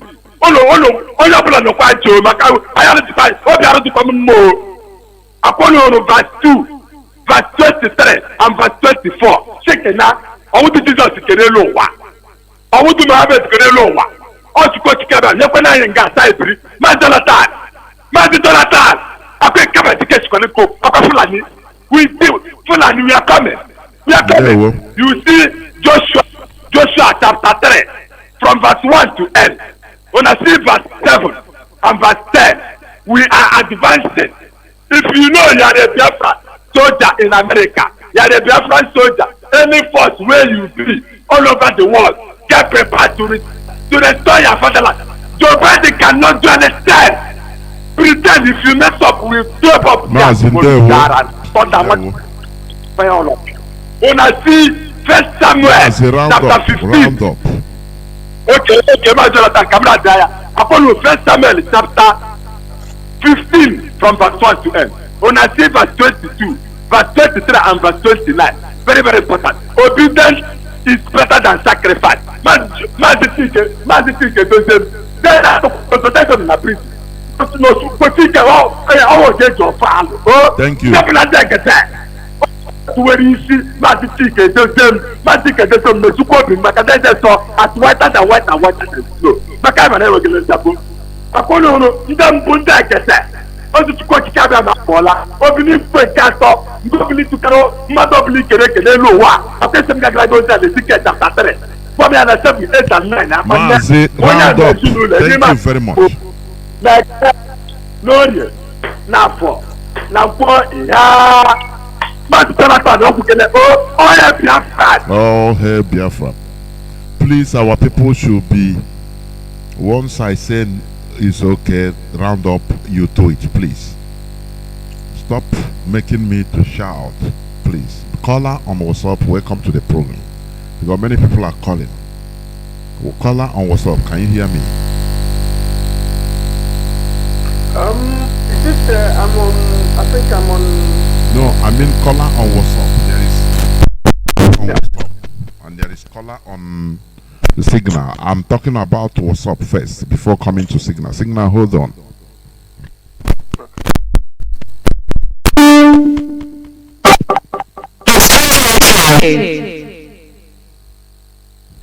What is happening? Caller on WhatsApp, are you still here? Mazi Johnathan. Yes, welcome to the program. Mazi, are you not hearing me? Mazi Johnathan. Yes, go on, it's you. Go on. Mazi, go on, it's you I'm talking to. Caller on WhatsApp, go on. Mazi Johnathan, my name is Mazi Nnamdi, recording you from the United Kingdom. Mazi, there's one point you made that I want to talk about. Is this a Radio Biafra? You know, you yes, said please caller on direct. we are hold on. here I'll bring you in. to Please, educate hold our on. people because our people have missed the road. The point you made is that we the are, especially the Igbo instruction, are the one that want Nigeria most. And that's why after the war, after they killed us, the remaining ones came out and started step by step developing Nigeria. They went to North, they went to West, they went to Midwest, and they went everywhere developing Nigeria, building. Anywhere you go, you call it your home. You will see people that is from Enugu, from Anambra, you will come back for Christmas. Before you know it, he say, I'm going. When he gets to Lagos, I'm back home. Because he believes that is his home. Now, we are tired of that one Nigeria. I had our brother, his advice and all what have you, but let that advice, I want them to know that the people you want to call and talk to, they are Satan. These people, they are Satan. They are sellouts. They only know about their support and their family and nothing else. If you tell people to call somebody back, the only person they wanted to call back was the only politician that speaks for Igbo people, which is Abaribe. I remember when his people collected money and gathered the votes to recall Abaribe because he's talking to the Buhari. So this is what you see in that country called Nigeria. Have you ever seen any politician who resigned? Have you heard of resignation? Not even only politician. Have you ever heard of resignation again in that country? Impossible. But this Britain that is controlling them, because that they are, let me call it, is equivalent to Minister of Health in Nigeria. They call it here Secretary of Health, so that your head will not grow. Oh, I'm minister. Here they call them secretary. Because that he embraced his girlfriend in his office during COVID time. He made the law that people should not stay together. But he went and embraced his girlfriend. He resigned. And it's journalists that pinpoint it out, not politicians. The journalists of this country. Because the journalist of that Nigeria, I will say, is the one supporting the evil. Together with the police, that are, especially the police that are living in one bedroom in that their barrack, they will be the one to go and shoot 4 people on the road. So what are we talking about? What we need is, the only thing they hear is force. Force. Kill them as they are killing you, kill them. If you see when Nnamdi Kanu from the Eastern Security, that all of them, they went behind. You look at the way that this useless man in Enugu dead. Oh, it's good, but let them not use it to start, fighting other people. That is inciting violence somewhere. So they are not hearing. We can't talk to them because they are tester. They are above everybody. So, my brothers and sisters, we must focus. We must get this Biafra. Our children will not come to suffer what we are suffering. We must get this Biafra. By Johnathan, may God continue to bless everyone that is supporting and making sure that Biafra is restored. And every every person that is talking against Biafra, then his generation will wipe out. In the mighty name of Chukwu, I pray. He said, Mazi, thank you, Mazi. Thank you very much. Thank you. Caller on signal, please. You can go on now. Thank you for holding on. Caller on signal. Can you hear me?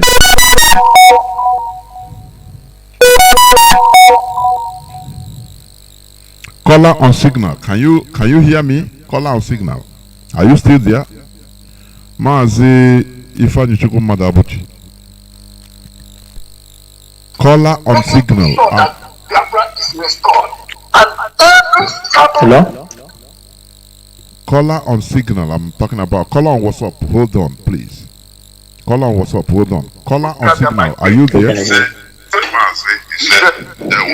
I don't really understand. They are listening to the device instead of listening to the phone. Please, you can go on now. Thank you for holding on signal.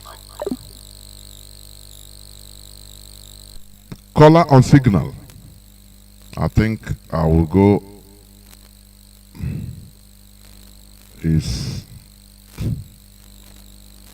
Let me pick caller on direct line first, please. Welcome to the program. Caller on direct line. Can you hear me? Caller on direct line. Can you hear me? Yes, I can hear you. Can you hear me? The whole world is hearing you. Please go on. Thank you very much, Mazi Johnathan, my big brother. I appreciate you so much for your good job. I appreciate our leader and Biafra's worldwide. Mazi, your brother would call it from my location. Mazi, there's something I need to say here. You can remember, Biafra can remember when I just want to put some reference from what our brother you were anchoring this evening session with. I want that our brother, if he's listening, to understand that there is a time our leader went to a negotiation with these Eastern governors. He went there and said to them, go to Abuja, tell them, this is what my people want. And they came there in that governor's lodge with a bag of Ghana must go. He rejected it. He saw us. And the same governors that my brother was saying we should hold them responsible, and if they don't know what to do, we should talk to them. My brother, the same governors are the ones who conspire, who tell Fulani to bring soldiers to kill our leader in his house. Please, caller on WhatsApp and signal. Hello. Hold on, I'll come to you. Somebody on direct line is speaking. Go on, Mazi, go. The same governors that bring up Operation Python 1 and 2 and 3, the same governors, they are the ones, my brother, if you are listening, they are the ones who conspire within Yamodo to go and kill Mazi Nnamdi Kanu in his house. And today, they are not talking about the people they kill with the trauma his dad and his mom and our people were killed in the same been killed that day. Would they be talking about Raya? Would they be talking about the jump bell? We are living with hyenas and jackals. We are living with the dead people in Nigeria. Believe you me. The same governors that this man pleaded with them. What they do is to go and kill him. Mazi, what I want to tell Biafrans is like, everybody should stop saying, even arbiters, go to social media, go to any radio station, any television station, any channel, whoever he is, who is saying about Mazi Nnamdi Kanu trial, tell the bastard that Mazi Nnamdi Kanu is no good. There is nothing like trial. Mazi Nnamdi Kanu is not standing any trial. They should release him and release him to go back where he came from. As simple as ABCD. I am not in the people who will say Mazi Nnamdi Kanu should trial. Start trial for what? Start trial for what? What is our trial for? I am asking Biafrans. What is he trial? Is he going to stand? Which trial? What did he commit? Do you know, Biafrans, do you know that the guy that bombed Madala, the guy that bombed the church in Madala, was released in the court by Buhari when he was alive? Do you know that this injustice are becoming, it has becoming something else. There is two laws, one in the east, one is for the south, and one for the north. There is two laws in Nigeria. If you don't know, one is for the southern people and one for the northern people. Our leader is not standing any trial. Our people should go to social media and flood it. Mazi Nnamdi Kanu should be released and sent back to where he come from. As simple as ABCD. This is what we are going to be telling the whole world. As for Kenya, as for Uhuru Kenyatta, I have told the people, I have told our people, put your eyes on the ground and let's watch anytime he comes to Europe. If he goes, we will know that we are not IPOB. Our leader was adopted. He was adopted. He was kidnapped and tortured for eight good days by the authority and by the government of Kenya. A man that was going on his own, who gives Kenya the right Kenya government the right to hold him? Who gives the Kenya right?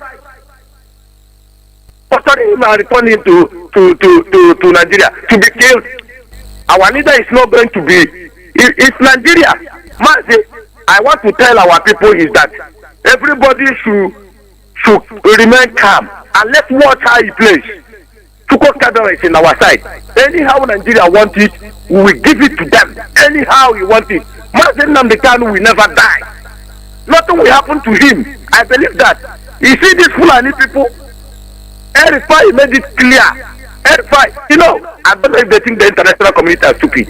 He said that bandits are doing their normal business. Oh, you will station your brothers in the road. They will kidnap other ethnic group and put them in the bush and collect ransom. You said they are doing their business, and you are releasing all the Boko Haram, giving them amnesty, recruiting them in Nigerian police and civil servants. And Mazi Nnamdi Kanu who never kill anybody. You are not him and put him in. Igbo,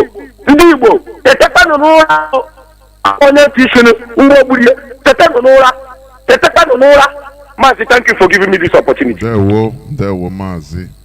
It's really sad when somebody will open his mouth and say kidnappers, killers are doing their normal business of kidnapping and asking for ransom.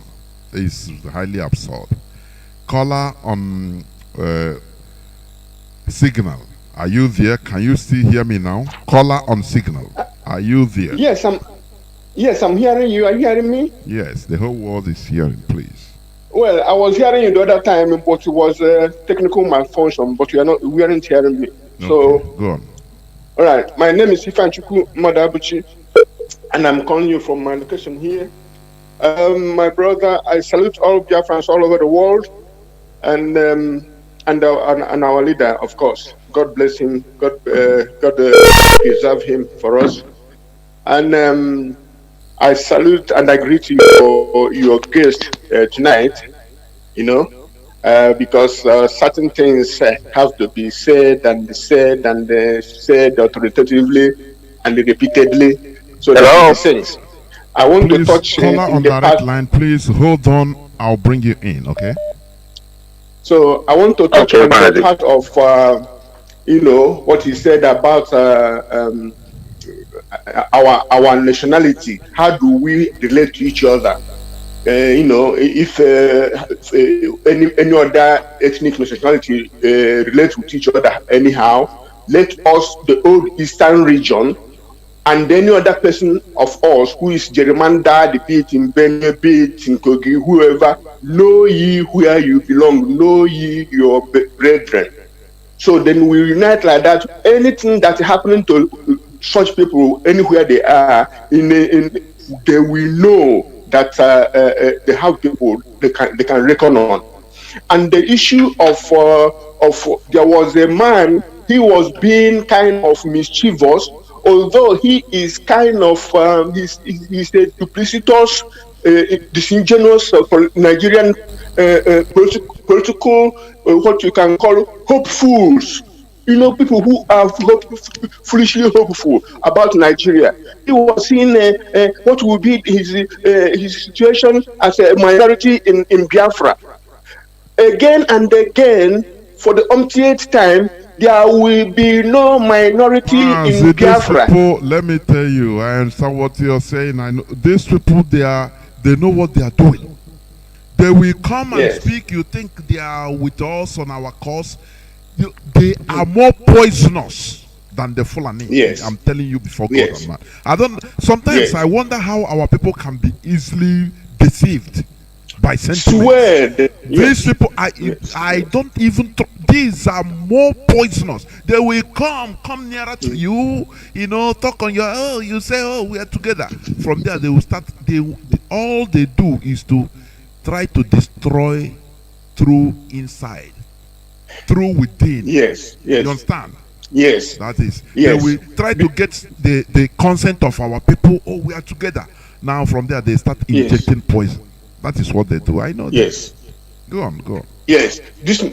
So what this man is doing is what a person of that caliber, any person for that matter, can say to any IPOB man, oh, this issue, I'm confused about it. What is the stand of IPOB in it? People have asked me such questions, and I've tried in my own capacity to answer. If I couldn't answer, I will go to a superior who can give me the answer and give to the person. So the assurance I'm reaffirming to Biafrans in the air today is that there will be no minority in Biafra. The Ibibio man, the Anang man, the Isoko, the Urobo, the Ishekiri, even Idoma. Every ethnic nationality in Biafra, we have what you call their own parliaments. They make their own laws in their own language. They manage their resources, and we have a central government. And so let nobody deceive you by telling you any cock and bull story about minority. It is dead on arrival. And again, my main cause of calling your guest touched on something, saying that we should put our house in order and things like that, and change things that are not working for us as a people. You know what I want to tell Biafra today, and it is a ageless fact that any race, any people that play the lamp, the wounded, the soft one, the crying one, you will go extinct. You will go extinct. You have to bring up the eye you used to pull to survive, and that is the point we are now. Let's those people who are thinking that they will pocket us. Somebody is writing that they have pocketed the Hausas, and the Hausas know where they belong. That the Igbos are unruly, but that we shall tell them that we will take our independence and our freedom by ourselves. We are not, my brothers. Mazi Johnathan, you touched on something when you were discussing with your guest. If Mazi Nnamdi Kanu, if our leader was a blonde British, that's a blonde Englishman, kidnapped in Kenya, taken to Nigeria, will the British government and the British consular in Lagos telling us that we give him a consular access? What is consular access? That your citizen is kidnapped. So what I want to conclude is that only the restoration of Biafra will give our people a home, a country that will come for you, whatever happens to you abroad. We know by tradition, we don't leave our people abroad, even if they are dead, we go and take them. So any Biafra, anybody from the old Eastern region listening to me, know ye that it's only Biafra will come for you in life or death, in poverty or in wealth. We go and take our people who are suffering in other countries, we bring them home, because we are princes and princesses, and we are kings and queens. So we cannot be go and scavenging all over the world, or dying and being thrown away abroad. Only if you restore Biafra, you restore your dignity as a human being on this earth. Otherwise, Fulani will do you what they do to Hausa, and pretend will be speaking nonsense grammar about consular access. What the hell is that? Thank you, my brother, and God bless you all. And you too. Thank you, my brother, and remain blessed. Caller on WhatsApp, thank you for holding on. Mazi, welcome to the program. Can you hear me? Caller on WhatsApp, are you there?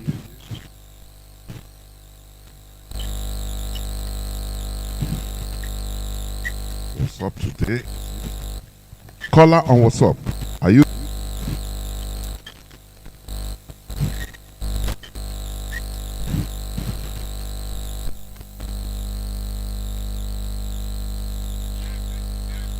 Can I go ahead? I have been speaking, talking. It seems you people on WhatsApp and just. I can hear you. Go on, please. Go on. Can I go ahead? Go ahead, go on. Can I go ahead?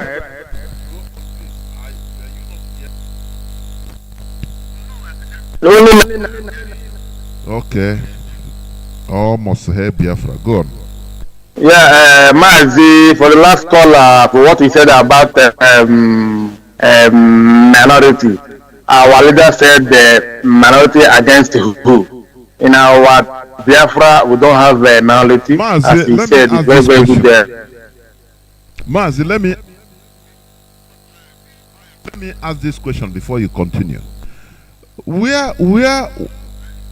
I said, let me ask this question before you continue. Let me say this. Where these people minority before the advent of the British? Where was this minority emanated when Britain started what we call the Woolings Minority Report? They raised the consciousness. The Aba women riots you are hearing is mostly even from Ibibio Ijo women that gathered themselves that time in unity. Nobody was a minority. Nobody. Oh, how can as I said, these people, Nigerian politicians, they know how to enter into the head of the people. They mastered that art. Very poisonous. They are very poisonous. All these things they are doing, saying, all just for their own personal benefit, so that they can, okay, you're a minority, okay, we'll be giving you 3% of oil in your land, so that now it doesn't concern others, it's only us, so that you'll be, my brother, go on, please, go on. All you have to know is this is our radio. This is our radio and IPOB have done a great work. All our people now heading to Eastern region to build house. No one now. At least before we have a 70% building out of our land, but today now 70% are building in our land. This radio is doing a great work. I hail IPOB and our leader. But Mazi, what made me to call tonight? Number one is I want to advise all our Biafrans hardcore. There's a lot of fake news. Somebody will be in his home, smoking, drink beer, ginger, and come and speak rubbish, and they are listening. As an hardcore Biafra, when you listen to fake news, you will know. Don't share your enemy's video or your enemy's voice record. As they holding our leader, you cannot expect him to get weight. You can be giving money. They are giving people money to speak. They bring their fake news. Before our leader, before our barrister meet there's a lot of fake news. Some saying Czech Republic, some saying Brazil, some saying Singapore. IPOB members have to know we are in struggle. And one thing again I want to tell our people. When you enter flight, when you book a ticket in airline, that airline, if it is like Kenya Airways, the Kenya from their head office, they've been doing so person are entering our flight, so date. When this plane landed here in India, the Kenya official will take the list of the passengers to the Indian security, hand it over to the Indian security.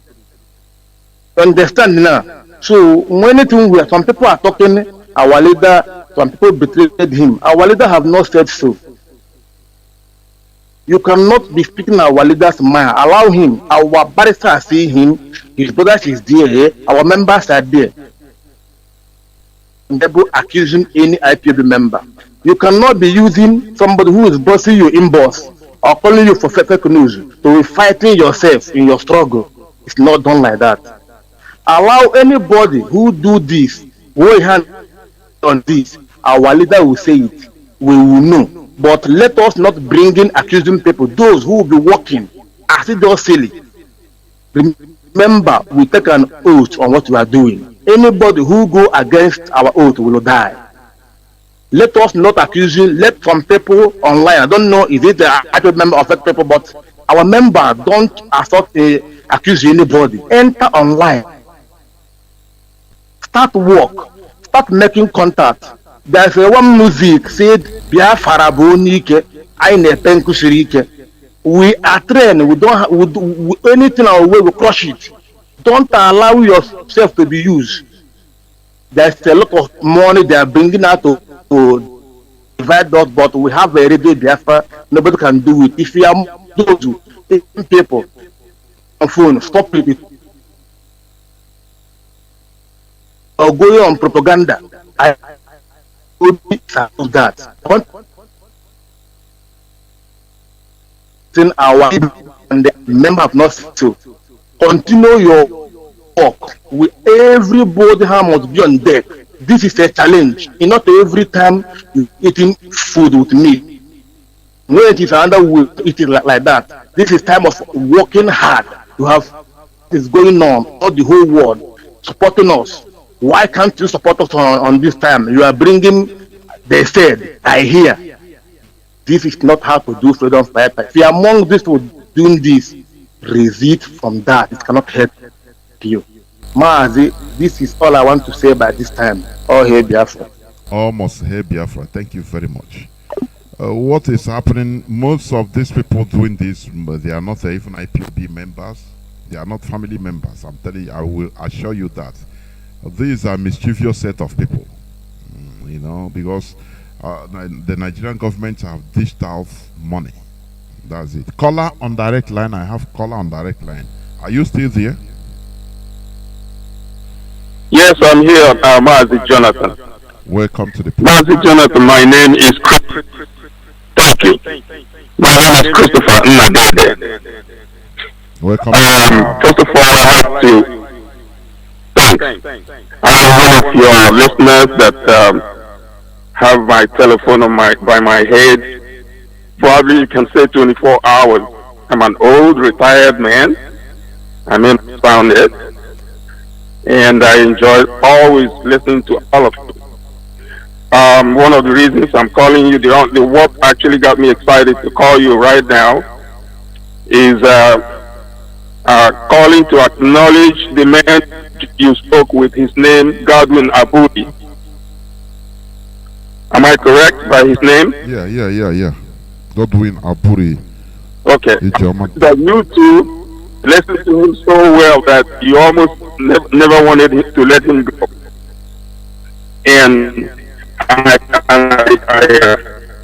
so proud that we have such people, well composed, so knowledgeable. He said so many things, and I'm sure you liked all of them. I did too. Well, I classify him a philosopher, but I don't know whether he could be a king, because most of the advice he gave you you were waiting to see if you can get a man like that, because our vice president, we all are the so much. But here in a house, time for meeting, was waiting to hear also him tell you that he is going home to call a meeting. He is going to do this or do that. Johnathan, this time is the time for activity. This is no more time for talking. This is no more time for philosophy. This is no more time for all this I need to put right versus I need to make a noise. I am suggesting something to you. What my suggestion one, when I change activity, so that Nnamdi Kanu here and I got no now only Kuben. So natural, when actions are going on, that there is something new doing, and those activity, and that is my suggestion is for your line. Anybody who is calling John or any other Mazi who is a broadcaster, you first of all you have to qualify that he had no contribution to our cause. We will begin to raise.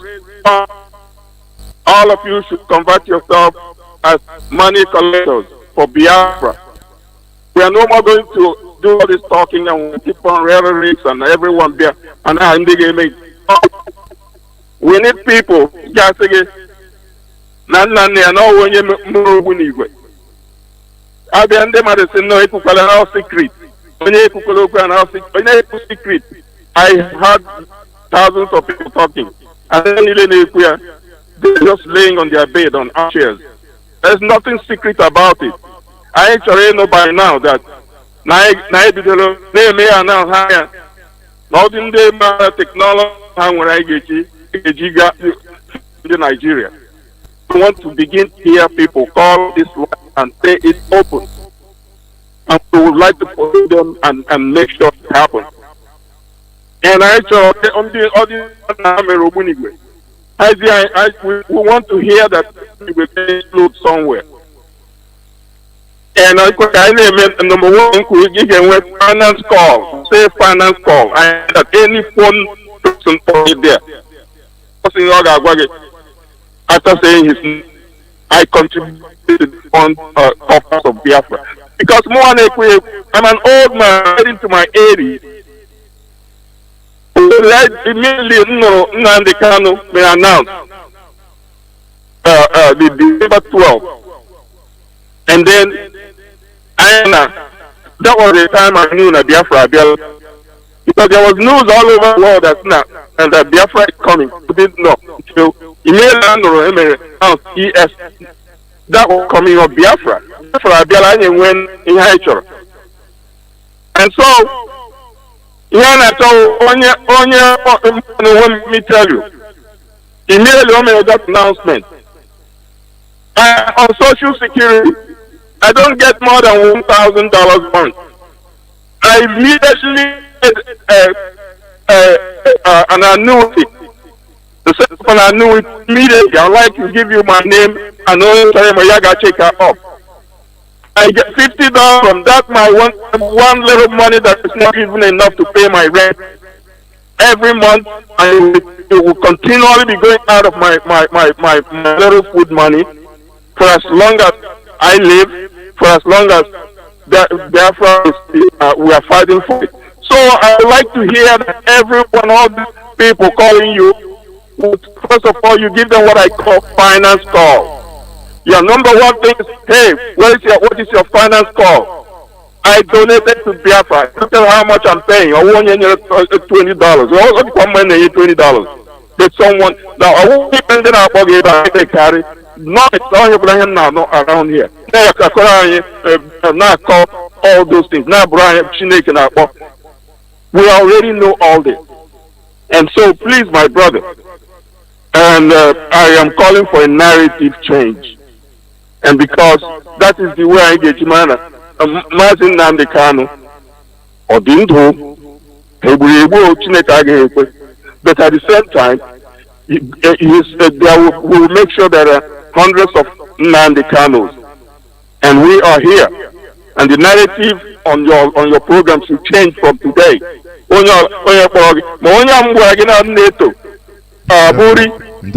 listened to his wisdom. He was so okay. No, I'm not cutting you off, because we have captured what you are saying. So I am concluding. Didn't tell me that. So please allow me to round up. Round up, please.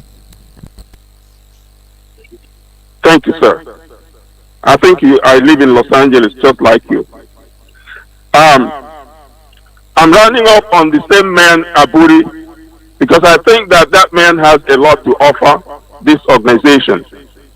And he is trying not to act like he's staging a coup or taking over, because his wisdom is so much.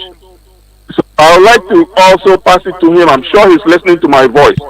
Let him be an activity person. Let him be an actor. And let him stop being a talker, because his wisdom is so much that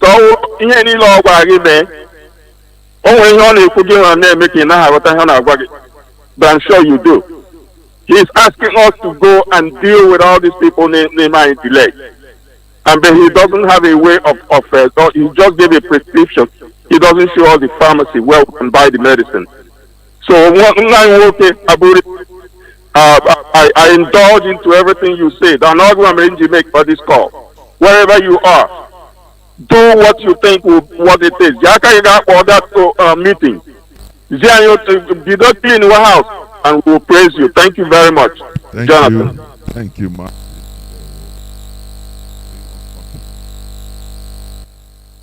This is a family radio anyway. Caller on WhatsApp. Thank you for holding on. Can you hear me? Caller on WhatsApp.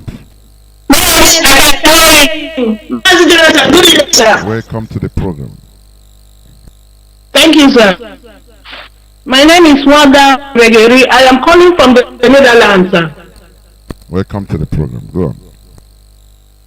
Thank you, sir. Sir, I have before I make some announcements for our emergency meeting on Sunday. First and foremost, I want to say thank you very much for your effort, for your hard work. I also want to say that God to protect our leader who is going through hell because of us and our unborn generation.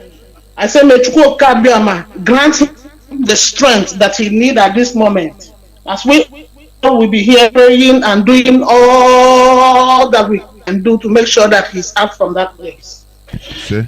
I will go on to make the announcement. The IPOP family in the Netherlands will be having a general meeting, an emergency meeting on Sunday, the 11th of July. The address is Egoli, number 9, and the time is 4 p.m. to 8 p.m. I repeat, IPOP family in the Netherlands are having emergency meeting on the Sunday 11th. The venue is Egoli, number 9, and the time is 4 p.m. to 8 p.m. We urge all Biafrans and lovers of freedom to be there. It is a challenge that has been thrown to us. They are going to size us. They want to know our weight, and they will see our weight. Mazi, having made this announcement, which is one of the most important, I want to chip in just few things. I'm not going to take too much time. And Mazi, please don't allow people to take too much time, because a lot of people are calling. We are in a critical time. 2, 3, 4 minutes is enough. Many people are calling. Many people, honestly. Yes. Okay, Mazi, I want to chip in our brother who just who called before me now said the same thing. IPOP family worldwide should cease saying that anybody betrayed our leader. Our leader have not said so. We don't want anyone to use that avenue to disorganize us. IPOP family should understand our leader told us that there is conspiracy against us. IPOP family should take note. I don't want to see it in anybody's platform again saying that anybody betrayed our leader. Our leader has not said anything like that. Until we hear from our leader. Right now, our main problem should be how our leader is going to come out from that zoological republic of the zoo. That is what we have to be worried about now, not who betrayed our leader or who betrayed our leader. And if you ask me, I will tell you nobody betrayed our leader. Because our leader gave us, if you are in the spirit and you follow Mazi Nnamdi Kanu, this is 4 years now that he came out from, he reappeared after they wanted to kill him and he escaped for his life. Mazi never gave us, yes, sometimes he do say we should pray, but Mazi never declared from Psalm 1 to Psalm 150. Before a spiritual man embarks in a dangerous journey, I think Mazi knew what he perceived that something like this was going to happen. I asked all their friends to go and listen to Mazi's last broadcast, what he said, and stop pointing accusing fingers. That having been said, I still want to chip in something. I stumbled on a post a brother made today. He was saying that those Biafrans in Biafra land, if you can't go to Abuja, sit at home. Mazi, this is not my place to say. I don't know if you can help me send this message to the BOS. I think it's a good suggestion.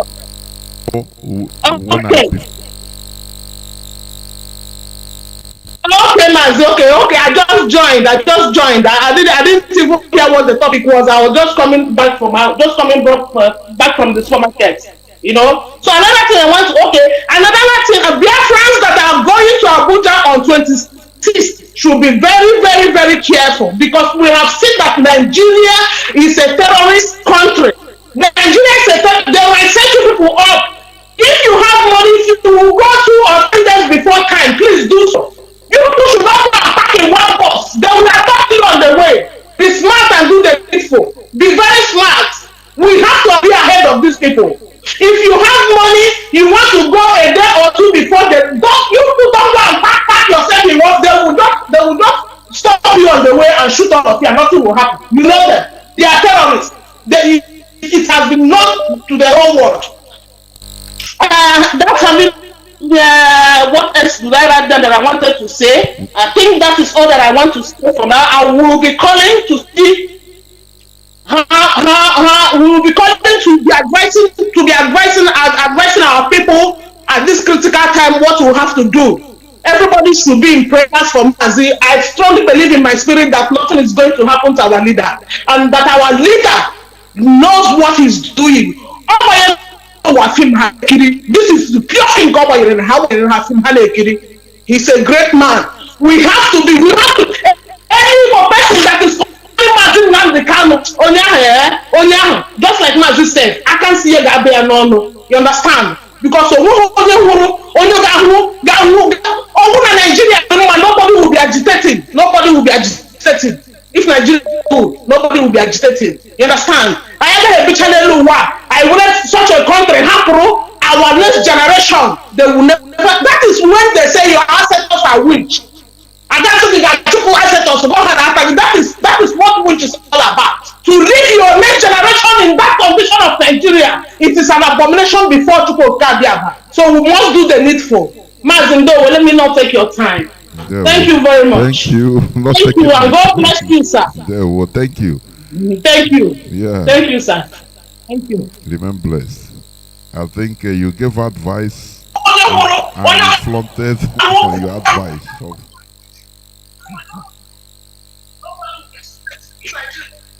to round up as you wanted. I want such a country happen. Our next generation.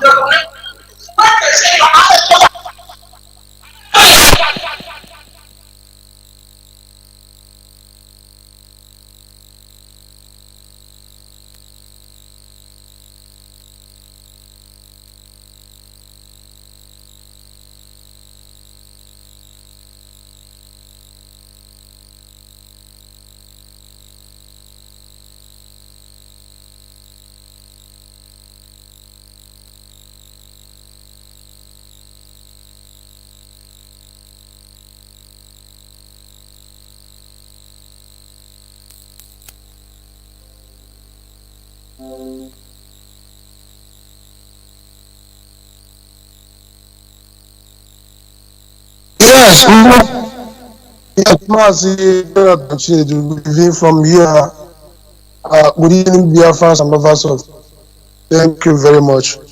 I think first of all, I love your work this night, and more especially that is it a legal expert or a lawyer you brought this evening to discuss. The earlier stage I was listening to him, and at some point when you put out some critical question, I think he reverted back to make some correction, because in the first place, by the way, my name is Pastor Jack, calling from my location, and because our leader was abducted, and this was not the first time the Nigeria state has done that, and secondly, just like our lawyer said, our leader have announced to the world that he is going to appear before the court, and he promised to defeat the Nigerian government because they don't have any case against him, because all those frivolous charges are bogus for nothing. Our leader never committed any of them. In spite of that, the Nigerian state presidency sent his army, his killing squad, to come and invade our leader's house and killed more than 28 persons. It's on video, like he said, it's on record. And divinely, our leader escaped the assassination. Anybody coming out to say our leader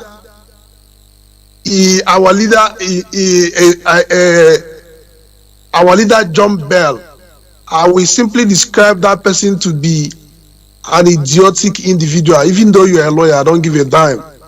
Because common law, all of us have the understand, at least we have done that as a good cause. So for you to wake up, looking at the circumstance surrounding the living of our leader, and you still say our leader John Bell, that means you are a quack lawyer, you do not know anything. And apart from that, an application was filed by our defense team challenging the bail vacation the federal government brought against our leader on the excuse that he got bail. Whereas court refused to entertain that application, questioning why did Nigeria have to send nothing to come and invade the house of our leader and kill more than 28 people in that house. The court never entertained it to today. And the federal government, being the prosecuting team, has never responded. And you are talking about jumping bail, whereas you know that the same prosecuting team, the Nigerian government, led or committed a crime that led to our leaders seeking a safe haven or refuge for his life, because it was declaring to the whole world. It is on video. They never knew by the action. I remember they came with their denial, saying that they saw a truck loaded with explosive.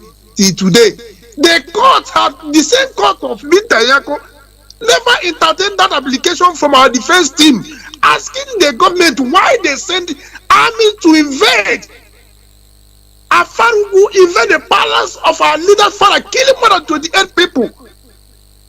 Which, if they have killed our leader, peradventure that same court wouldn't have entertained the case, asking why they assassinated somebody that has case with them, that want to come and face the case. And they left that and be discussing another thing. Secondly, our leader, a direct and authentic evidence who testified that these people are abducted.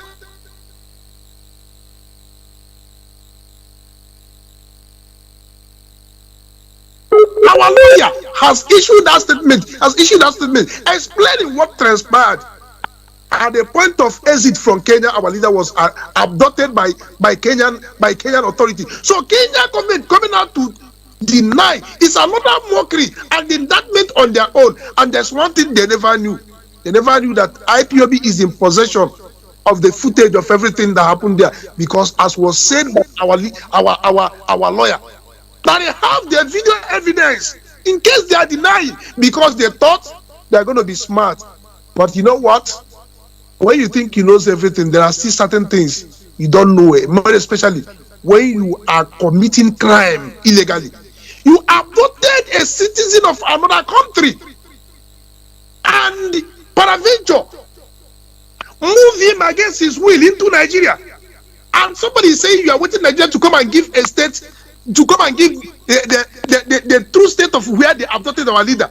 And our leader, as a direct evidence and witness, told you where he was abducted, because even though you check the track of that travel, you will see it that it was in Kenya, and we still have the video. What else are you waiting for Nigeria to come and tell you, whereas you have heard from our leader directly, and our lawyer have released the statement making it plain and known to you and to the public? What are you waiting? Are you waiting for the dead who are in his name presidency to come and tell you what? Is Kenya trying to deny because they never knew? We have more than evidence to prosecute them at the International Criminal Court.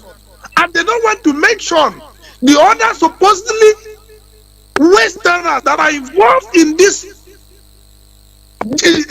kangaroo abduction of our leader. They never knew. And they never knew we were going to get to that point. And that is why Kenya have to deny. And personally, in this one we are making. If you're a Kenyan in Biafra land, better leave our land because it's not going to augur well. We cannot see you with our 2 eye our land where your government committed this kind of atrocity and crime against over 70 million Biafran. We will not use our eye and see you in our land. If you are in Biafra land, you better leave because anything you see, you will take it. We will fight Kenya at all levels and we pay. This is not a time when they abducted Omoro Duko with crate and brought him back. He can't do that to Biafra and escape. Now, having said that, just like you see the last caller that say, if you are going to Abuja, let me tell you, please stop making that call, telling anybody you are going to Abuja. Don't use your line and make call and tell anybody you are going to Abuja. Use a secure social media platform, and like our sister said, you can go ahead of them. And I want to make this call that all Biafra should shut up your cease. Close your business, close your market, close everything, including school. Shut down Biafra that very day. Everybody must stand with our leader. Whether you are going to Abuja or you are not going to Abuja, is a suggestion, not an order. That everywhere in Biafra land should be locked down that very day. And you know what? We are not going to give up. We will give our life and bring our leader out. Nigeria we born. It's not a joke. We can't give up. It's never done. Except there's no longer anybody living. And for politicians, it needless reminding you that election will not hold in our land. And after dealing with you one after the other, you will come to understand that this journey we have commenced. There is no going back because some of you are still doubting, but you will come to understand. I love the fact that the Fulani people have attacked you in your useless meeting of the Southern governors. You are talking about presidency coming to the South. No, you will continue to fool yourself. But then you see, those of you that are part of this orchestration of evil against both our leader and Biafrans, we will make the land uncomfortable for you. It's either you go to exile or you will kick the bucket. There's no two ways about it. Nobody will stop Biafra. God on our side, we will fight with our last blood, and Biafra shall come in our time. Mazi, Johnathan, thank you very much. That's just my contribution tonight. Thank you, Mazi. Jack, Pastor Jack, I remain blessed. I think I am going to cut this program. I have a notice, I have an emergency meeting, please. I think this is where I'm going to cut the program till tomorrow by the grace of Chukwu Kapiama. Therefore, I don't know before I cut the program, before I stop. I don't know whether Mazi, you're there. You have anything to say? Just a very few minutes. Honestly, I have a meeting, very important, which I need to attend. Is that for me? Yes, Mazi Godwin. Hope you have the comments of... it's Apuri here again. Yes, please, your closing remarks, please. Just 2 minutes, please. I think we are on the same point. I have been misunderstood in some of the comments I have had been made, and I can understand the overflow of emotion and the references made to myself as a quack. But those things are absolutely usual in an issue such as this.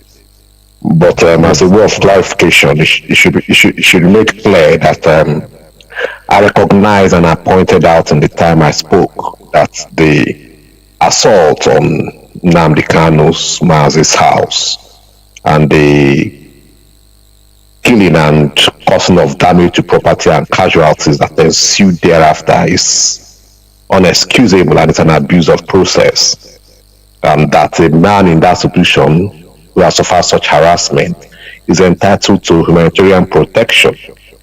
But I guess the overflowing emotions of the last commentator didn't allow him to quite grasp the substance of my delivery. But the point is the same. Everybody's speaking the same thing. As I pointed out, there are about 6-7 million Fulani men. There are less than 1 million officers or elected administrators and leaders in Nigeria.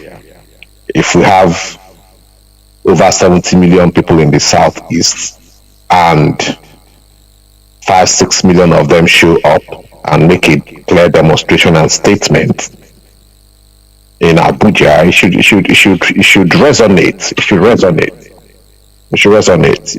But the point remains really, which from my personal viewpoint, that we need to keep our house together.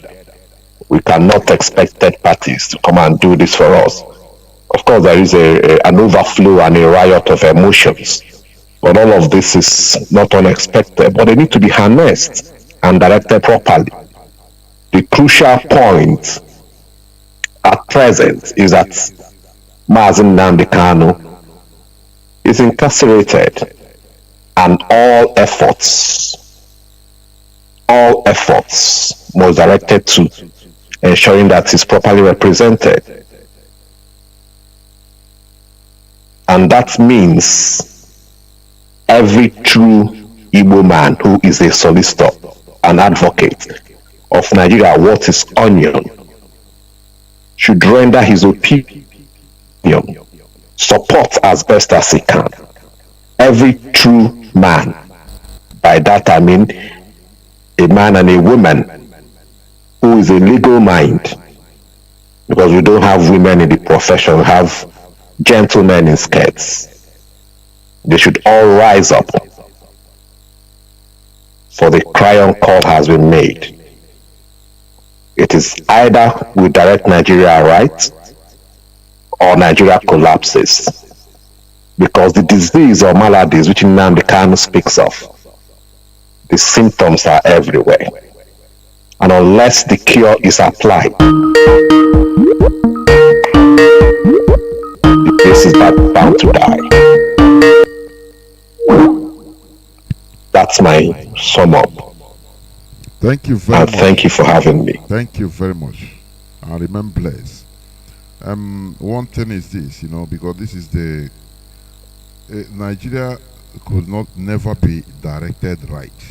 That is the thing. Thank you very much. Anyway, Nigeria will never be directed or redirected. It is impossible. It is highly impossible. We have tried. Our late leader, Odimegwu Ojukwu, he said, we have tried to live as Nigerians that are created by Britain. We try to be what they want us to be, but it is impossible. It's impossible. We have tried. They are limiting our potentials. If we speak, they say, no, everybody is marginalized. No. They cover it like that. This is what they have been using in, making sure that we continue being limited potential-wise. Anyhow, once you speak, they say, no, it's not only Biafrans are marginalized. Go to Borno and see poverty. Go to Gwagwarada and you see poverty. And this is heinous. The way people argue or the way they want to push people to reason is very, very bad and mischievous. They will also tell you, but even you see, boss, they are even the most richest, but they are still complaining. What are you it's just like you are riding a bike, and I have a jet fighter. I mean, a jet. And you think that, we need the same distance to function. Bicycle rides on the ground, jet flies on air. If the jet is not provided with that A to fly, it becomes useless. A bicycle will even run above it or pass it. So all these, they are useless arguments of no, everybody is marginalized. No. We are not given the fair, the level playground to exhibit our potential. That is the main problem. Do you see it? Do you see it? They use quota system, everything to kill us. I'm going to stop here, please, because I'm already late in the meeting. Tomorrow is another day, and from me, from here, it is simply good evening.